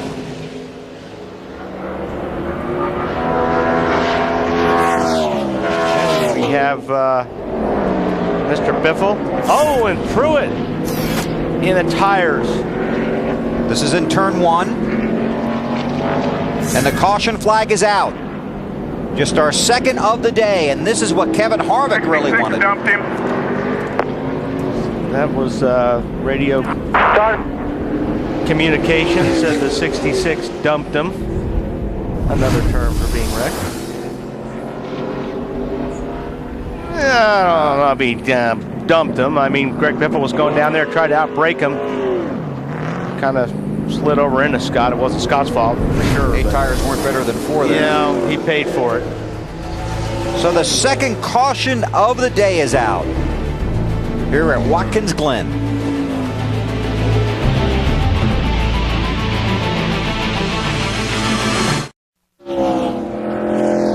NASCAR Busch Series racing from Watkins Glen is brought to you by Smooth Busch Beer and Easy Drink and Busch Light, proud sponsor of the NASCAR Busch Series, 25 years running. By Sony. Sony is the official high-definition television of NASCAR on NBC. And by Allstate, official insurance sponsor of NASCAR. The 50 of Danny O'Quinn is the lucky dog. An update on Kevin Harvick from Matt Yoakum. Bill, a lot of concern in the 21 pit. While we were away, Harvick came on the radio and said, I believe I have a flat front tire. Now his spotter went down and talked to Carl Edwards' spotter, had Edwards look at the front tires, said they were up. Then Harvick thought he might have had a broken shock. And then Wally, as you drivers do sometimes, said, you know what? I think I just needed to clean my tires a little bit. I think I am okay. But they have some shocks on the wall just in case. AB? On top of the pit box in Robbie Gordon's pit with Greg Irwin, the crew chief. So you've got that big yellow car behind your yellow car. What's Robbie saying, sizing up the competition? I think he knows, barring any problems, it's probably going to come down to him or Kurt. They've probably been a little faster than us most of the weekend, but our Harris Chevy's doing really good, and we're thanking the guys at Menard Engines. We're getting real good fuel mileage this year, much better than last year. Obviously, we pitted with some of the better cars. He's doing a great job. We haven't made any adjustments all day, and the pit crew is definitely getting the job done on pit road. Hi, Greg. Thanks. To Marty. Alan Jamie McMurray sits in 4th. Brian Frazier is his crew chief. Can you get around that very fast 39 car? That's the first question. I don't know. I told Jamie when we come out of the pits and he was right in front of us, that was for the win, the car in front of him there. So we held our own there with him the last couple of laps, and our cars seem to get better all day long as we've run. So, tire wear has been great on the car. So, we get down to the end there and Jamie starts spelling that win. You never know what might happen. Jamie told the guys a few minutes ago, I can't tell you how good this car is, guys. Dave? And Clint Boyer is going to come in and change 4 tires and put fuel in the car. Felt like they couldn't win it as it was. May have been close on fuel in the end. They're going to get him on off pit road. They're having trouble, looks like, or just packing it full of fuel at the rear of the car, making sure they have every drop in there. Michelle Jourdain has been on and off of pit road, giving the race lead to Robbie Gordon. Kurt Busch is 2nd, Jamie McMurray 3rd at the Glen.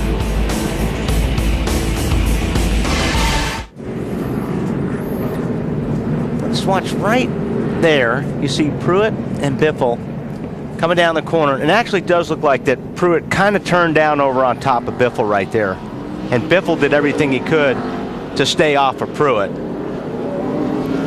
And so I think there's just a little bit of maybe not enough give and take on that deal, because Biffle was definitely down on the inside of him. And we heard that Biffle was not very happy with Scott Pruitt after that. Most drivers are not. No, but Biffle's sitting at 6th right now, so it didn't do too much damage to his car. I'll tell you who might be sitting in a really good spot is 3rd place Jamie McMurray, because Robbie Gordon and Kurt Busch are right in front of him. 2 very determined drivers with very good equipment. And you think they may not finish? I'm not saying that. I'm just saying they might finish, but their cars might not look that good when they get there. It'll be interesting to see if Robbie throws the block going down into turn 1 here on this restart. Be 22 to go. Pace car to pit road.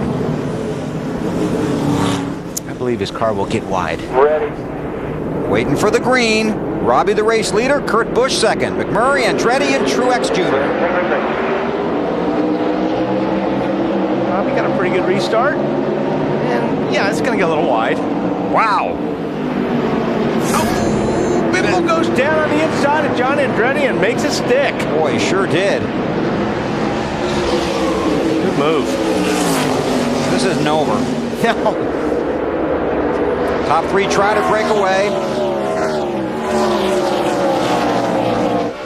McMurray faked to the inside, then fell back outside as they headed for one.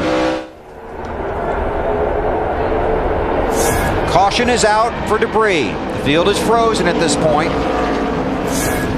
Big piece of debris. It's like a part of a bumper. Yep. Bumper bar. Yep. Right in the pit lane. Just want to remind everybody, our buddy Benny Parsons is here with us in Watkins Glen this weekend. BP, a little bit of a sore throat. Caution, Rob, caution. So he's watching with you back at the hotel. He'll be with us tomorrow for NASCAR Nextel Cup racing. Right now, the Busch Series under caution at the Glen.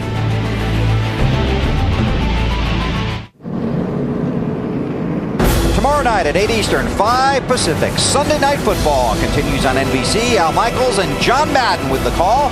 Where all the action is Cincinnati tangles with the Redskins. Coach Joe Gibbs and company making the trip to Ohio tomorrow night. NFL preseason football live on NBC. To Alan Bestwick. And Roy McCauley, the crew chief for Kurt Busch. So is your driver sizing up his competition at all for you here? Well, the Penske Truck Rental Dodge is pretty strong today. Robbie's got a strong car. We're just going to race as hard as we can and see what happens here. You never know. Like I say, we're going to have about 20 laps left of racing, and a lot of things can happen in 20 laps. You're going to see cautions come out and all kinds of situations arise. I don't know if we can get them or not. We'll see. It's part of that's why we have the race, right? But Robbie's strong, and but I tell you what, we got a secret weapon ourselves known as Kurt Busch. That is why we do this. We have fun watching to see if he can get around him. Thanks, Roy. All kinds of circumstances could arise, and they probably will. 20 to go at Watkins Glen under caution. Robbie Gordon leads Kurt Busch, Jamie McMurray, Greg Biffle, and John Andretti.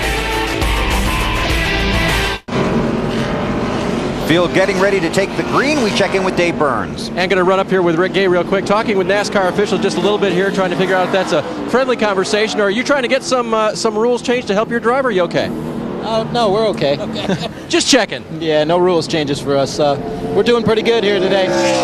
We built this car brand new a month ago. All the guys at the shop done a really good job with it, and took it to VIR and tested it earlier this week, and it's a really good race car for John. And if everything goes our way, we'll be up front at the end of this thing.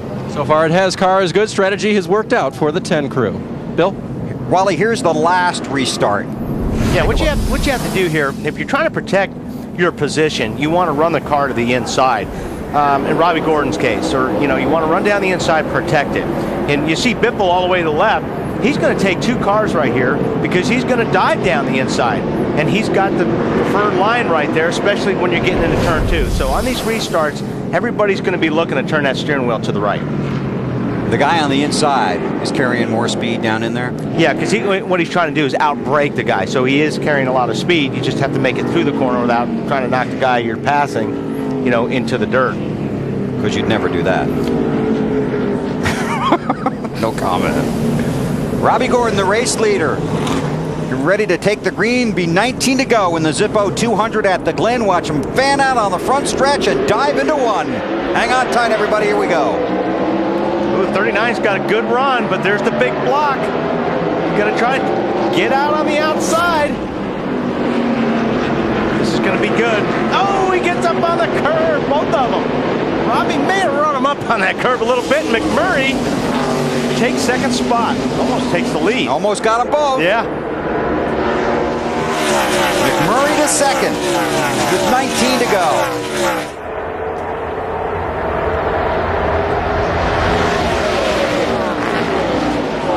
And that kept the field really tightly bunched.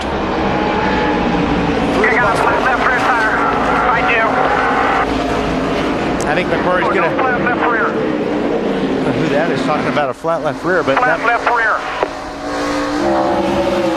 McMurray's going to have a tough time keeping that spot right now. He's got Kurt Busch all over him, and he wants by him because Robbie's going to get away, and here he is. Going to have enough? Nope. Busch all over the bumper of McMurray. Might do the crossover here. There it is. Now he's in position to take the spot away from McMurray. Biffle's right there. Oh, he pushed a block on Biffle. Wow. It's starting to get ugly. Yes, Bill. it is. Very aggressive now. At the beginning of these road course races, it's all give. At the end, it's all take. It really is. And I mean, you know, there's only a couple of really good places to pass here, and that's one of them. And if you can take a guy's line away and you could block a little bit, but I say a little bit, because if you do that to the same guy 2 or 3 times, that's going to get old and the guy's going to put his bumper to you. That's Boris said, stepping out of line there, getting a position on Truex Jr. McMurray in the 64 runs third.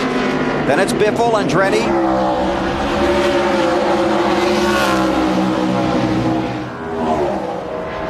Harvick in the 21. Then Boris.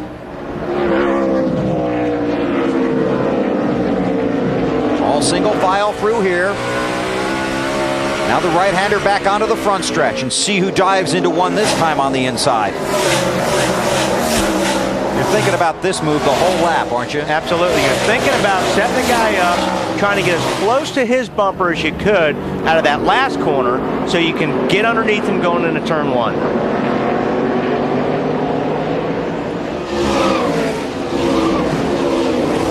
Safely through 1 and 2. You want to go back and look at the restart? Yeah. They charge up through the S's.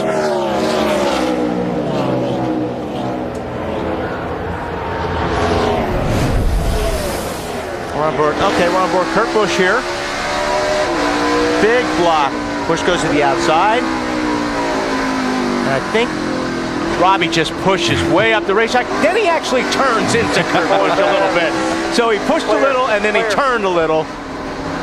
And knocked Kurt Busch offline a little bit. So if Busch gets back to him, he may just repay that favor. Off in the gravel. Car off in gravel. Caution will be coming out. Car off in the gravel. That's obviously one of the spotters. No caution. No caution yet. Now the caution is out. There it is. Caution's out. Caution's out. Deep in the gravel. Carlos Contreras. I'm glad you said that. Now, you don't get out of that, do you? Out of that that's, kitty litter. That's in pretty deep. And you know what this means? No. Another restart. Oh, yeah, good. With Robbie Gordon and Kurt Busch. We all like that. Robbie doesn't. About that, okay? I could not get it in second gear at all. I got around the outside of it because I couldn't get it in second gear. He got in trouble getting into the inner loop. He got way up on the curb, had a guy on his outside, and that was a disaster in the making right there from the get-go. Regan Smith gets the lucky dog. Issues for Carl Edwards, Davey. He restarted 6th, Bill, and he fell out of the top 20 by the time the caution came out. Power steering issues for Carl. They don't know if it was for... they had a debris caution earlier, debris all over the track, and he may have broken something underneath there, but it was about that time he started reporting power steering issues. Now they're going to work underneath. Yeah, it just takes one rock to knock that belt off. It doesn't take a whole lot, but... Carl Edwards right now second in the championship standings, 414 points behind Kevin Harvick. Thank you. Nothing gone. It's about 70, 80 plus points in front of third place Denny Hamlin. There's Carl.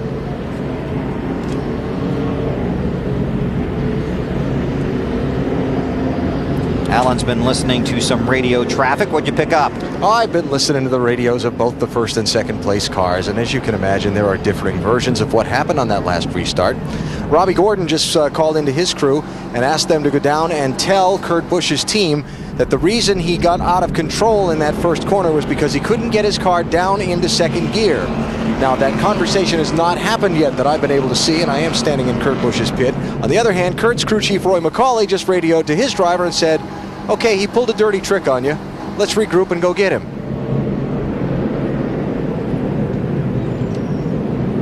And here's what they're talking about one more time.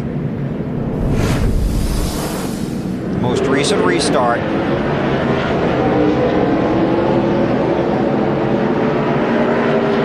I think what Robbie said, he couldn't get into second gear. I mean, Robbie did have the wheels turned all the way to the right. Watch this shot. Watch the front wheels of Robbie Gordon. Downshift, Robbie's turning to the right, then he catches it. I don't know if he could get it in gear or not, but Clear. As a crew chief, you wouldn't want it any other way if you're the crew chief for either one of those drivers, because both those guys went in there as hard as they could. Right. And now they're going to get to do it again. NBC Tuesdays this fall. Don't miss Friday Night Lights. The team behind the hit movie is bringing it to NBC as a new series. A story of hopes and dreams, kind of like this race. Friday Night Lights, Tuesday this fall on NBC.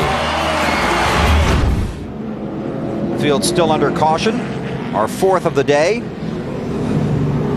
I'll tell you though, if Robbie is having trouble getting in second gear, when you get down there on the inside like he did, and you can't get it in gear, your car will slide up through the corner.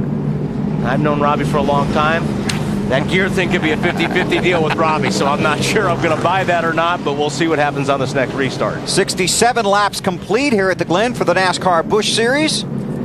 Take a look at what we've seen so far. 20 of the teams in today's race, also in tomorrow's race. Lap 13, Clint Boyer, a little pirouette. Tried to get it stopped, finally did, right in the middle of the road. Lap 31, Martin Truex Jr. in the 88, but the story was right behind him. Big flame out, I mean hand grenaded, Ryan Newman on that engine, and a lot of oil came out the back. A lot of guys came sliding in, like Denny Hamlin, hit the oil, slid into Ryan Newman's burnt car.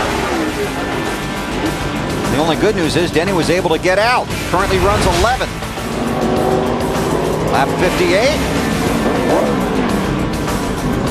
Biffle and Pruitt having a little bit of an argument on real estate there in turn one. And not the last one we'll see in turn one today. Field will get the green next time by. We talked about the 20 drivers that are in this race that will compete tomorrow in the NASCAR Nextel Cup Series race, and there's nothing better than seat time, but I can't imagine there's any more valuable seat time than the Saturday before at a road course. I think so, because there's always stuff you can learn. The track conditions I think are going to be very similar to tomorrow. The track doesn't change here a whole lot. But just getting, because they only run them a couple times a year. So this is just an extra big old practice session for these Cup guys for tomorrow's race. Kurt Busch and Casey Kane on the front row tomorrow. Then it's Ryan Newman and Jeff Gordon. Jimmy Johnson is fifth. Robbie Gordon, who currently leads here, starts sixth tomorrow. Then it's Kevin Harvick, Tony Stewart, Kyle Busch, and Denny Hamlin. The top 10, Dale Earnhardt Jr. will start 11th. An update from pit road from Alan. Yeah, Bill, just a final follow-up on the whole radio exchanges there between the top two teams. The message from Robbie Gordon's team came through the spotter down to Kurt Busch's pit, and Roy McCauley, the crew chief, responded, "You tell him we gave him that one, we're not going to give him another one." As I said before, right now, Jamie McMurray might be in a really good spot right in now. third place. Greg Biffle is fourth. John Andretti is fifth. I don't know about that, Bill. He's got Biffle behind him. And Biffle's been really making some strong moves under braking down in turn one. So he's going to have to keep an eye on Greg Biffle in that 66 car. And another car to try and watch on this restart is Boris Said, the veteran road racer, restarting 7th. Marty? Hey, and fellas, you don't think they've told Jamie McMurray that the two guys in front of him might take each other out, do you? You might run out there and remind him right now, Marty. Yeah, they've reminded him twice already, and they said the old line from Days of Thunder, you have a specially matched set of tires to go on the outside of them if you need to. So if they take each other out, take advantage of it this time. Matt? Yeah, Marty, that's a similar conversation that Boris Said spotter has had with Boris. They said, just to let you know, there's been a big difference of opinion up in first and second. Keep your eyes open. We may be able to pick up something big here. Be 14 to go when they get the green flag. Robbie Gordon in the 7 car, Kurt Busch in the 39, Jamie McMurray in the 64, the top 3. Then there's Biffle, Andretti, Harvick, Said, Truex, Yaley, and Ron Fellows, who's worked his way back into the 10th spot. All right, hold your breath. Robbie bringing him at a crawl to the green flag, then tries to get on the gas. Pretty good restart from Robbie on that one. He got a couple car lengths between him and Kurt, and that's all it took to get in there clean in turn one.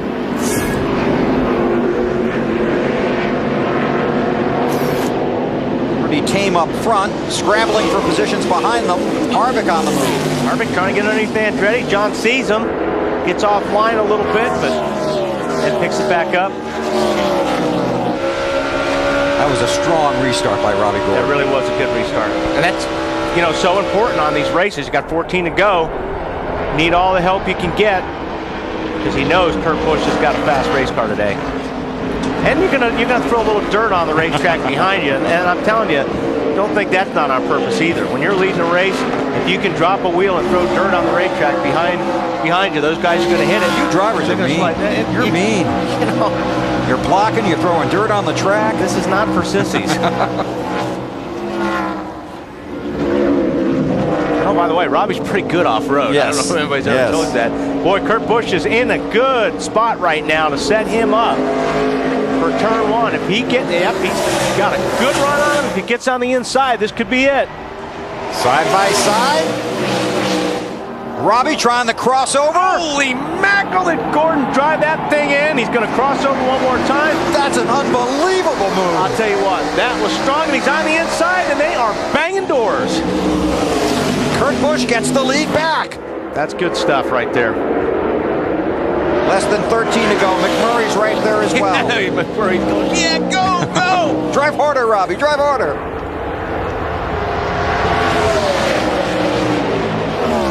Kurt trying to protect his position there, right? Inside, but see, now it gets you offline.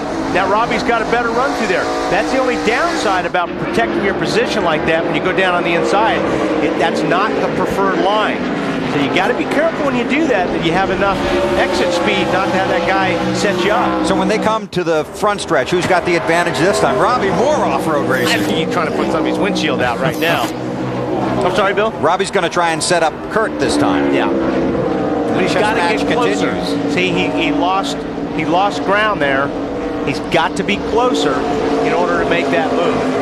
He's got to stay on the racetrack. That would help a little bit. Not going to get him this time.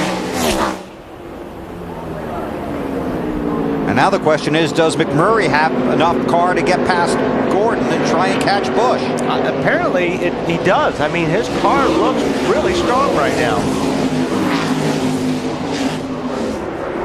Robbie's really going to try and make up time in the interval. Through the S's. The backstretch. There's McMurray in the 64. Robbie does gain a little bit right there in the inner loop. He does pick up a couple of car lengths right there. All right, let's go back and look at the last time they came down the front stretch into one.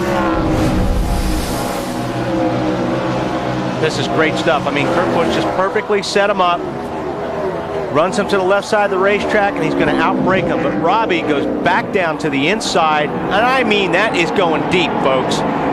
Problem is, he slides up. Kurt Busch gets back on the inside of him, and he's got position going into turn two. And guess what? Here they come again. You could hear the fans cheering because the fans here that come to Watkins Glen have a great appreciation for road course racing. This is a legendary road course here in the Finger Lakes region of New York State. These fans come here for NASCAR. They used to come here for F1, for the Indy cars, the sports cars. Ran here on Friday night. It's a fun racetrack to drive. Tell you what, got a lot of time left in this one. Let's take you through the field, starting with race leader. Here's Alan. Well, Bill, remember that it was troubles on a pit stop that got Kurt Busch out of the lead and back behind Robbie Gordon. That came out earlier at lap number 47. So Busch now back out in front. I guess the only thing this team might worry about the rest of the race is that their teammate Ryan Newman had a mechanical failure earlier. Robbie Gordon back to second place now, trying to stay with Kurt Busch. Robbie hasn't said anything on the radio since the exchange of the lead there, but he does have a rear-view mirror full of Jamie McMurray. Gordon finished second here 1 year ago. Marty? Alan, when the day started, Jamie McMurray told me he would be happy with a top 5. Currently, he's in the 3rd position, running a little bit better than he really expected today. They asked him if you could catch the 39. He said, I'm too loose, just don't have enough grip to be able to catch the 39 or that 7 car is currently in front of him. Greg Biffle pole. Said his car is tight through the uphill part of the course to the racetrack, called the S's. He thinks the left front fender may have been knocked in just a little bit. He said the car just will not turn, doesn't have the grip that it had earlier on today. Dave? Things have worked out well today for John Andretti strategy-wise, but also racing-wise. This will be his first top 5 of the season in this 10 car, and the guy behind him, he might not race him that hard. Kevin Harvick has talked about being very conservative today, and Andretti, racing hard, has Harvick, the championship protector, behind him, Matt. And Harvick trying to reel in and take that top 5 spot. He's never finished out of the top 5 in 4 previous road course starts. Harvick says the car still evil.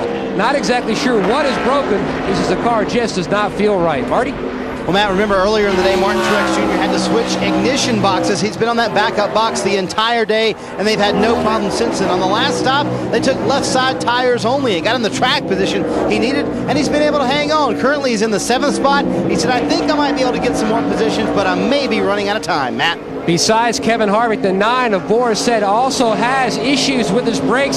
He says he has to pump the pedal a number of times before he gets to the corner, but he does have a little pedal left.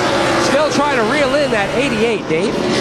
Good day for J.J. Yaley in the 18 car. Really hasn't had too much bad to say about his race car. Currently in the 9th position, has made up a lot of positions on track, and also has had good strategy as well.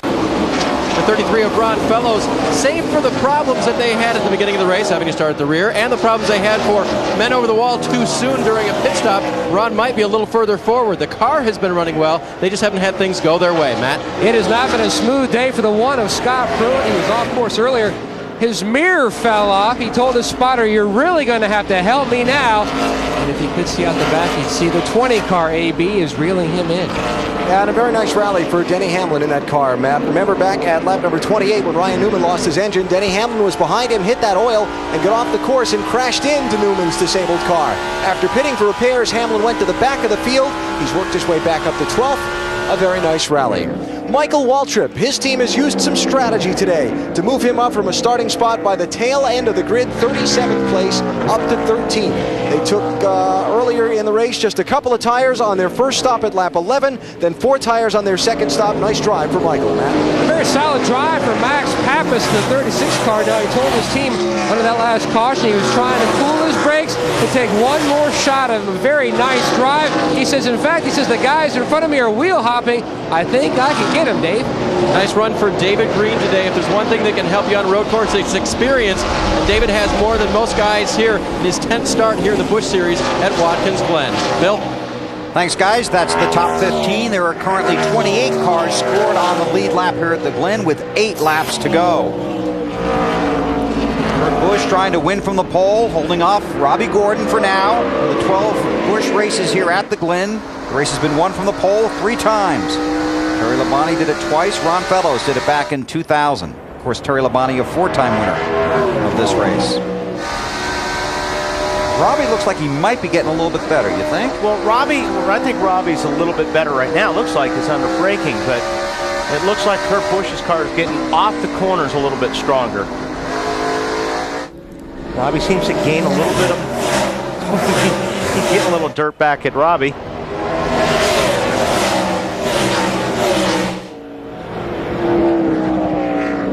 There's Carl Edwards.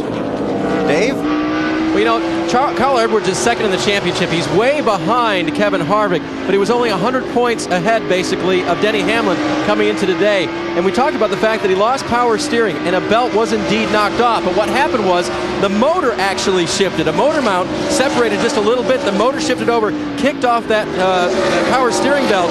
They decided to pit and fix that because it was also affecting the throttle for Carl Edwards. They want to make sure he didn't put it in the fence and injure himself, the car, and maybe even second place championship hopes for today. Pass-through penalties have been issued for Todd Cleaver and for Michel Jourdain for running the inner loop and not stopping.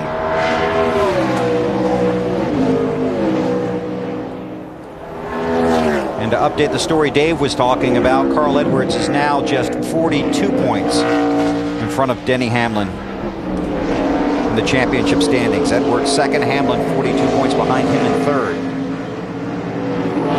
Kevin, go ahead. I was just saying, looks like everybody's pretty much settled in right here. I mean, they're driving hard. Trust me, Robbie's driving really, really hard right now, trying to get to the back bumper of Kurt Busch, but Kurt's just been very smooth. He hasn't made any mistakes, and it's really, Robbie's having a hard time gaining on him. You got 6 laps to go here. You've got a lot of miles yet. You've got to run hard. I mean, you can see Robbie is driving the heck out of that car right now, trying to get close enough to make a move.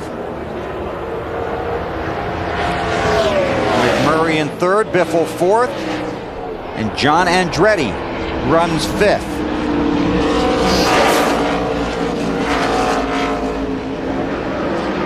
Dave, what's going on down there? Bill, I want to tell you about Michel Jourdain Jr. His day is over in the 15 car. First, he could only, transmission problems basically, it would only run in 2nd gear. Now he only has 1st. That's no way to get around Watkins Glen. They're done for the day. It'll take you a while. Another car off the pace. It looks like he's got a right rear flat tire. Chris Cook. And if that comes apart, we'll get the caution. It's probably going to come apart. I would think so. Either that or it's going to roll. We'll see. It looks like he's almost trying to get it to come off. And he goes through the inner loop there. Goes straight. Left rear.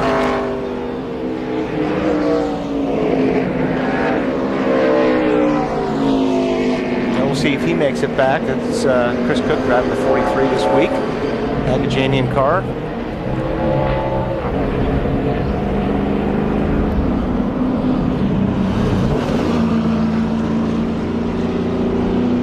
Dave?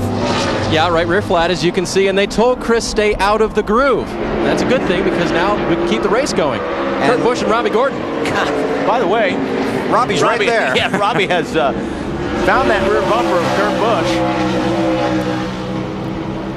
And this is going to get good. Because if Robbie can get close enough, he definitely will make the move. They're going to run up on Cook here. Right there. Just be out of the way by the time he gets there. He did a good job getting that car back to pit road.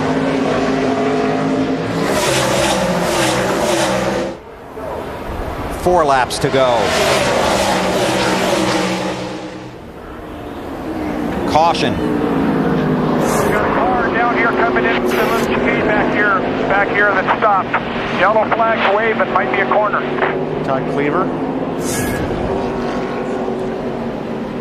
Now Robbie really wanted to see this. Right. And Kurt Busch didn't. And the question is, how long will it take to get that car off the track? Will we have to go to green-white checkers? And who's got enough fuel to make it if we do? Other than that, the fact that these two are racing as hard as they can, it's going to be a fun finish. It's going to be a fun restart. Alan? And Bill, Robbie Gordon just called into his team on his radio and said, I didn't need that caution. I was just getting ready to work him. And his crew chief, Greg Irwin, called back and said, well, now you can work him on the green-white checker. You know, it looks like there's a little overheating problems with McMurray there. If you go back to his car, we can get a close-up shot. Looks like it's blowing some water out everywhere. Water everywhere. Was that Jamie? Yep. There it is. There you go. Just keep running it, dude. See what happens here. He needs to get away from that bumper. Marty? Well, guys, you remember they've had this issue for most of the day. Early on in the race, the water was up to 250. They cleaned the grill on the very first stop. And Jamie telling the crew now it's unreal the amount of water that's coming out of the engine. They had thought they had gotten the grill clean, but just these last few laps, the water temperature had spiked once again. And he said as they sent under caution here, it's getting hotter by the lap. When you look on the grill there, there's a lot of rubber, a lot of dirt on that grill. And there's not much open there to begin with. So if you get some grass and dirt, and you can see what these guys were doing up in front of them. They were dropping wheels, and when you drop the wheel, all that dirt and that grass and that rubber and stuff comes flying up, and it sticks right on your grill. It's a dirty trick, but I'm telling you what, it's very effective. He's racing dirty, isn't he? I'll tell you what, if I walk into a casino and I see Jamie McMurray, I'm leaving because his luck has just been awful. Yeah, that's not getting any better. So they're going to have to come in and clean that grill and probably pump some water in that engine because I just don't think it's going to hold up for how many laps we have left to go. Well, it'll be 3 when we get to the line this time, at least.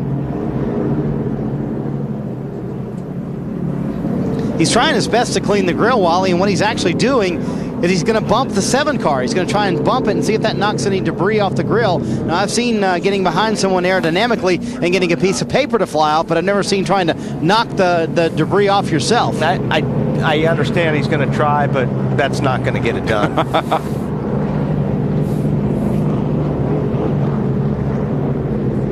And that's tough, man. You're sitting there. Oh. You don't want to see that. You're in 3rd place. You still got a shot at winning this race, and you're going to have to come in. I don't think he's coming in. McMurray's overheating big time in front of me.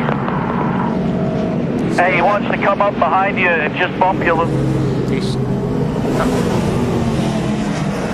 Everybody stays out. Take one more break. Come back for the finish here at Watkins Glen, where Kurt Busch leads Robbie Gordon.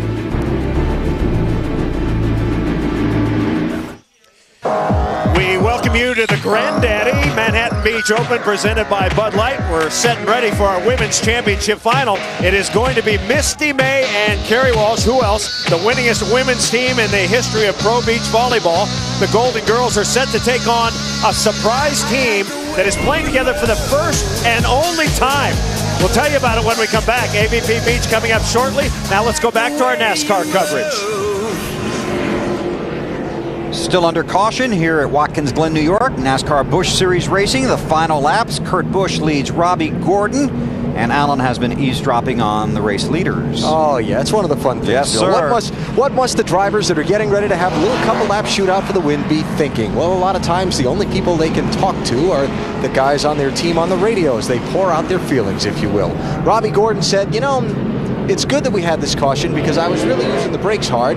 It's given me a chance to cool him down. I can really go after him now. Kurt Busch on his radio, very calm, describing the handling of his car. Yeah, it's not getting through the S's as well as I'd like. The carousel corner, that big, long, sweeping right-hander at the end of the backstretch. But we'll be okay. So we'll see how it turns out here, but it's going to be fun, that's for sure. Oh, yes, sir. I'll tell you what, if you had this camera on the restart, if you were watching that view, you would see Kurt Busch would be looking in the mirror more than he would be looking out the windshield. Really? Yeah, absolutely. Because he's got to watch what he's going to do. Spotter can't help you there, right? No, forget it.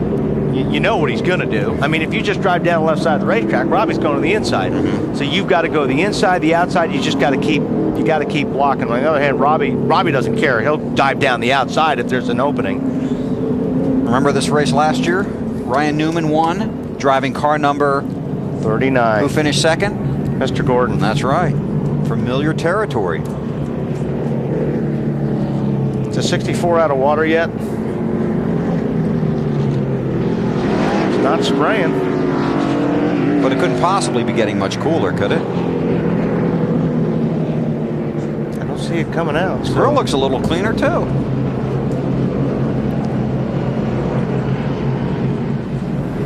Let's get an update on McMurray from Marty. Well, Wally, I have a little bad news. The water temp is now going down on the 64 car. You know what that means, don't you? Well, he's probably out of water unless they did get it cleaned off. No, I don't know. Do you think it's out of water, Bryant? Yeah, it looks like I was just watching here on TV. It looks like it's kind of quit spitting water right here. So, we're hoping that we'll go back green here eventually and we can, get a run at it here and just see if the motor will hold on. It ain't going to do us no good to come in right here. It's going to just go to the back there. I mean, we could never get water in it right now to make any difference as hot as it is. So hopefully if we can go green, the motor guys here, the oil temp's still there about 260, 265. So we're hoping we can make it for a lap or so here. When they add caution laps, that actually hurts you, doesn't it? Oh yeah, this extra caution laps and coming out has killed us right here.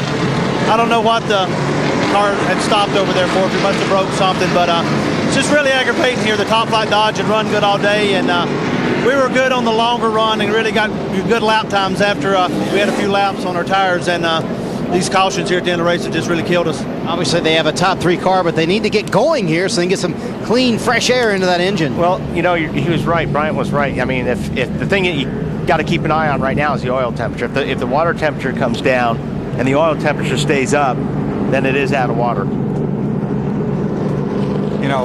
A Dodge with Kurt leads and a Dodge with McMurray is third. The Dodges have been strong here in both divisions all weekend. Dodges start 1, 2, 3 tomorrow with Kurt Busch, Casey Kane, and Ryan Newman. Now, we're working lap 81 of what was scheduled to be an 82-lap race. So right now we're going to go to a green-white checkered finish when they get the one to go, which means there will be one attempt to finish this race under the green.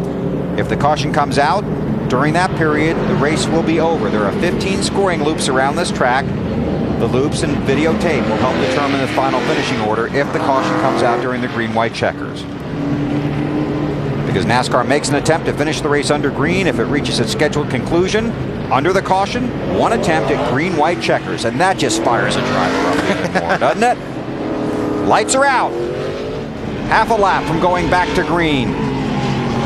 Jamie McMurray's best finish in 4 NASCAR Busch Series road course races, 10th at Mexico City. That was back in March. Volleyball coming up next right here on NBC.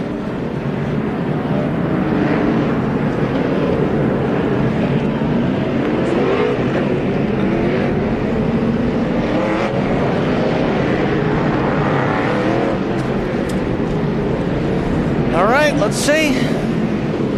These guys got their brakes cooled off. Their tires cleaned up. Kurt knows he's got to make one heck of a restart here. Just running that strategy over and over in your head, aren't you? Yeah, and like I said, he is looking in the mirror, trust me, more than he's looking out the windshield. He wants to know where Robbie's at before the restart, right before the restart, and right after the restart. You've got to try to anticipate his move. Robbie's just going to look for an opening. That's all he's looking for. And it doesn't, for Robbie, it doesn't have to be that big. No, it doesn't have to be big at all. Robbie Gordon is really a blast to watch race, especially on road courses. And don't forget, behind them, McMurray in the 64 with the overheating problems. Yeah, and hopefully that thing won't lock up in the middle of the S's, because I can't believe it's running this long without water. You see the graphic says 3 to go, be 2 to go when they get the green flag. Pace car now will dive to pit road. Kurt Busch, the race leader. Robbie Gordon runs second. One attempt at a green-white checkered finish. Hold your breath as they head for one. Watch Robbie try and close up on the bumper of Busch. You see some gaps between these guys right now. They're trying to anticipating the start, and here we go. Boy, and Kurt got a great restart. That may have been the difference. That's all you need. Get into one clean.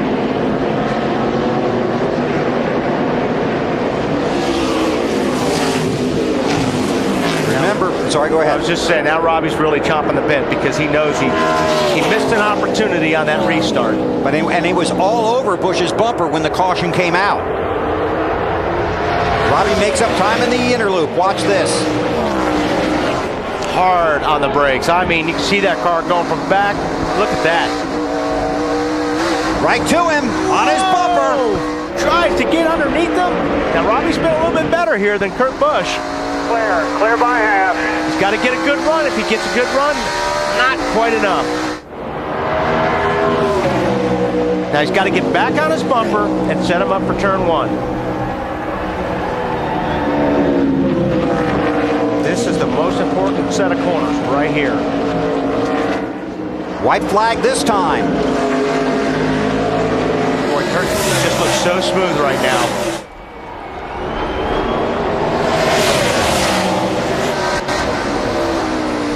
Not close enough.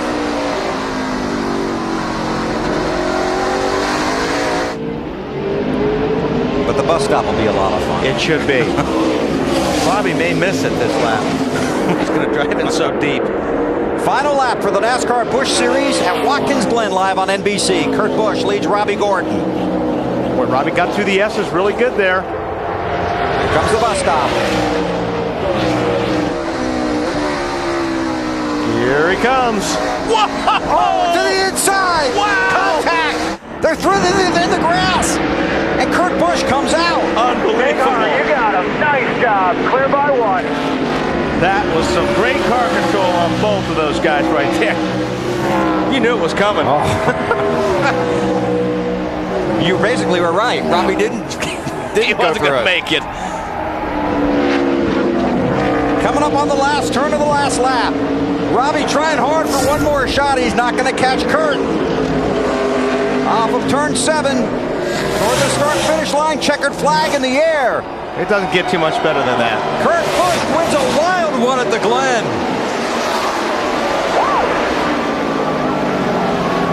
And McMurray made it home in third. Second win for Kurt Busch in 6 Busch Series races. Won at Texas earlier this year in his first ever Busch Series race.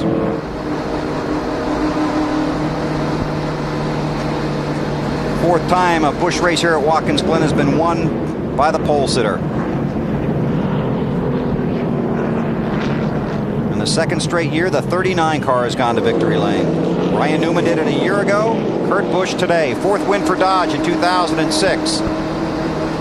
Second straight runner-up for Robbie Gordon at the Glen. Watch this.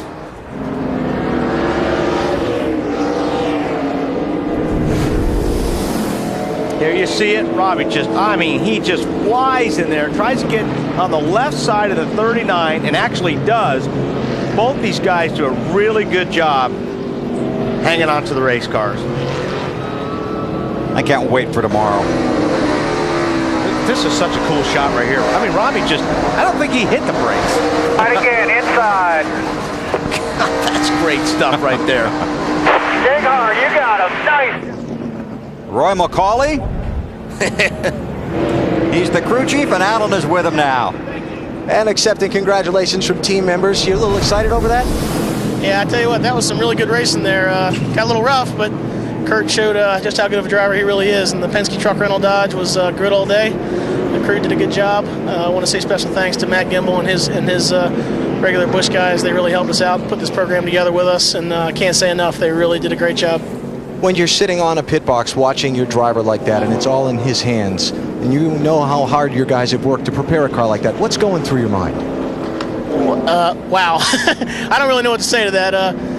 It's pretty anxious moments. I know Robbie's not going to stop, but I also know how passionate Kurt is, and really makes for good racing. And I tell you what, I don't think you've seen a better show here at Watkins Glen for a while. And real proud of our Penske Truck Rental Dodge. All right, Roy, it's a long walk to victory lane. Get going. Congratulations. Roy McCauley, winning crew chief today. And the celebration for Kurt Busch on the pit stretch here at Watkins Glen.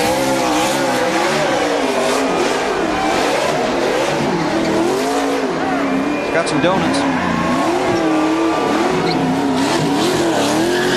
Busch celebrates. Let's hear from the runner-up, Dave.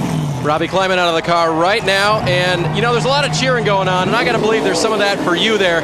The question I have is, did you use the brakes at all on the bus stop on the last lap? Yeah, I did. We knew we were better than him there, and if I could get in and kind of move him out of the way, and I kind of clipped the left side curve this time, and just tried to move him, but he saved it and pushed me back up to the side of the wall. So fun race. And so from your standpoint, Robbie, second place, but are you satisfied with your run? We're satisfied. Obviously, best run we've had for Harris Entertainment, and that's a good thing. But we came here to win the race, and we'll see what we can do tomorrow. He almost did. Marty? Well, Dave, you can check out the front of Jamie McMurray's car. It's full of grass, and that is the reason his car overheated. I'm going to step over our cameraman Rusty's shot. And how did you limp this thing home, Jamie? I mean, that was awfully tough. It didn't have any water in it, did it? No, it was out very lucky to end there. The restarts at the end just really hurt our car. Just got real loose on restarts, but 39 cars seemed to be the best car all day long anyway, so cool. Congratulations, Kurt. You said you were surprised at one point and how good your race car was. How surprised were you? I think Coke's good. Well, I felt like we were good yesterday, but when we didn't qualify well, typically in impound races, the way you qualify is how you race, and it just seemed that the longer that we went, the better our top flight car got. So very good job to Bryant, and I know Rusty's probably in Kentucky watching, so had a good day. We needed this. Who cares if you have water in the engine or not? Jamie McMurray finishes third. Dave? Greg Biffle finishes fourth. Were you dealing with your own problems or watching all that was going on in front of you?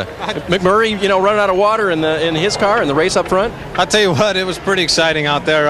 McMurray hit the curb going up through the S's, and I thought his day was done. I thought his bacon was cooked, and he was able to save it, and I checked out the throttle, and then the 39 and the 7, they can't stay out of the gravel. We couldn't see where we're going. They're in the dirt coming off of this corner. They're in the dirt through the S's. It was kind of fun. McMurray and I saw him go off, and I was right on McMurray's bumper, and I didn't know what was going to be on the other side, so I had to back off a little bit, We had our own race going. It's unfortunate we got together with the one down there. kind of pitched us down and ruined the left front fender on the race car. And I was going to the front, I felt like, but great day for us, top 5 finish. It's Greg Biffle. Bill? Thanks, Dave. You can see the finishing order going across the bottom of the screen for John Andretti, the first top 5 of his NASCAR Busch Series career. And there's Kurt in victory lane for the first time as a married man. How about that? Got married just a couple of weeks ago during the off week. And guess where he starts tomorrow? On the pole. To victory lane, and here's Matt Yoakum. 6 NASCAR Busch Series career start, Bill. Second time he has gone to victory lane, and what an exciting victory. As he climbs out of the car, it looks more like it just left Martinsville or South Boston. And you heard him say, you can't believe it. Some crazy restarts, some crazy battles to the bus stops. Robbie Gordon said this was a fun final lap. How would you describe it, Kurt? It was interesting, to say the least. You know, we probably wouldn't race our Cup cars like this because we've got points. And when we get to come in and race these Busch races, the main objective is to get team time, to develop crew guys. And damn, we didn't have a good time developing road racing drivers out there. Robbie and I had a heck of a time. You know, if I was to tell a kid watching TV, I wouldn't say that Robbie was the guy to look at on road courses. But hey, man, we finished the race up front. He still continued on. Reminded me a little bit of the battles with Ricky Craven back at Darlington. But awesome job with Penske Truck Rental aboard this car. Can't thank Miller Lite enough for letting me come play.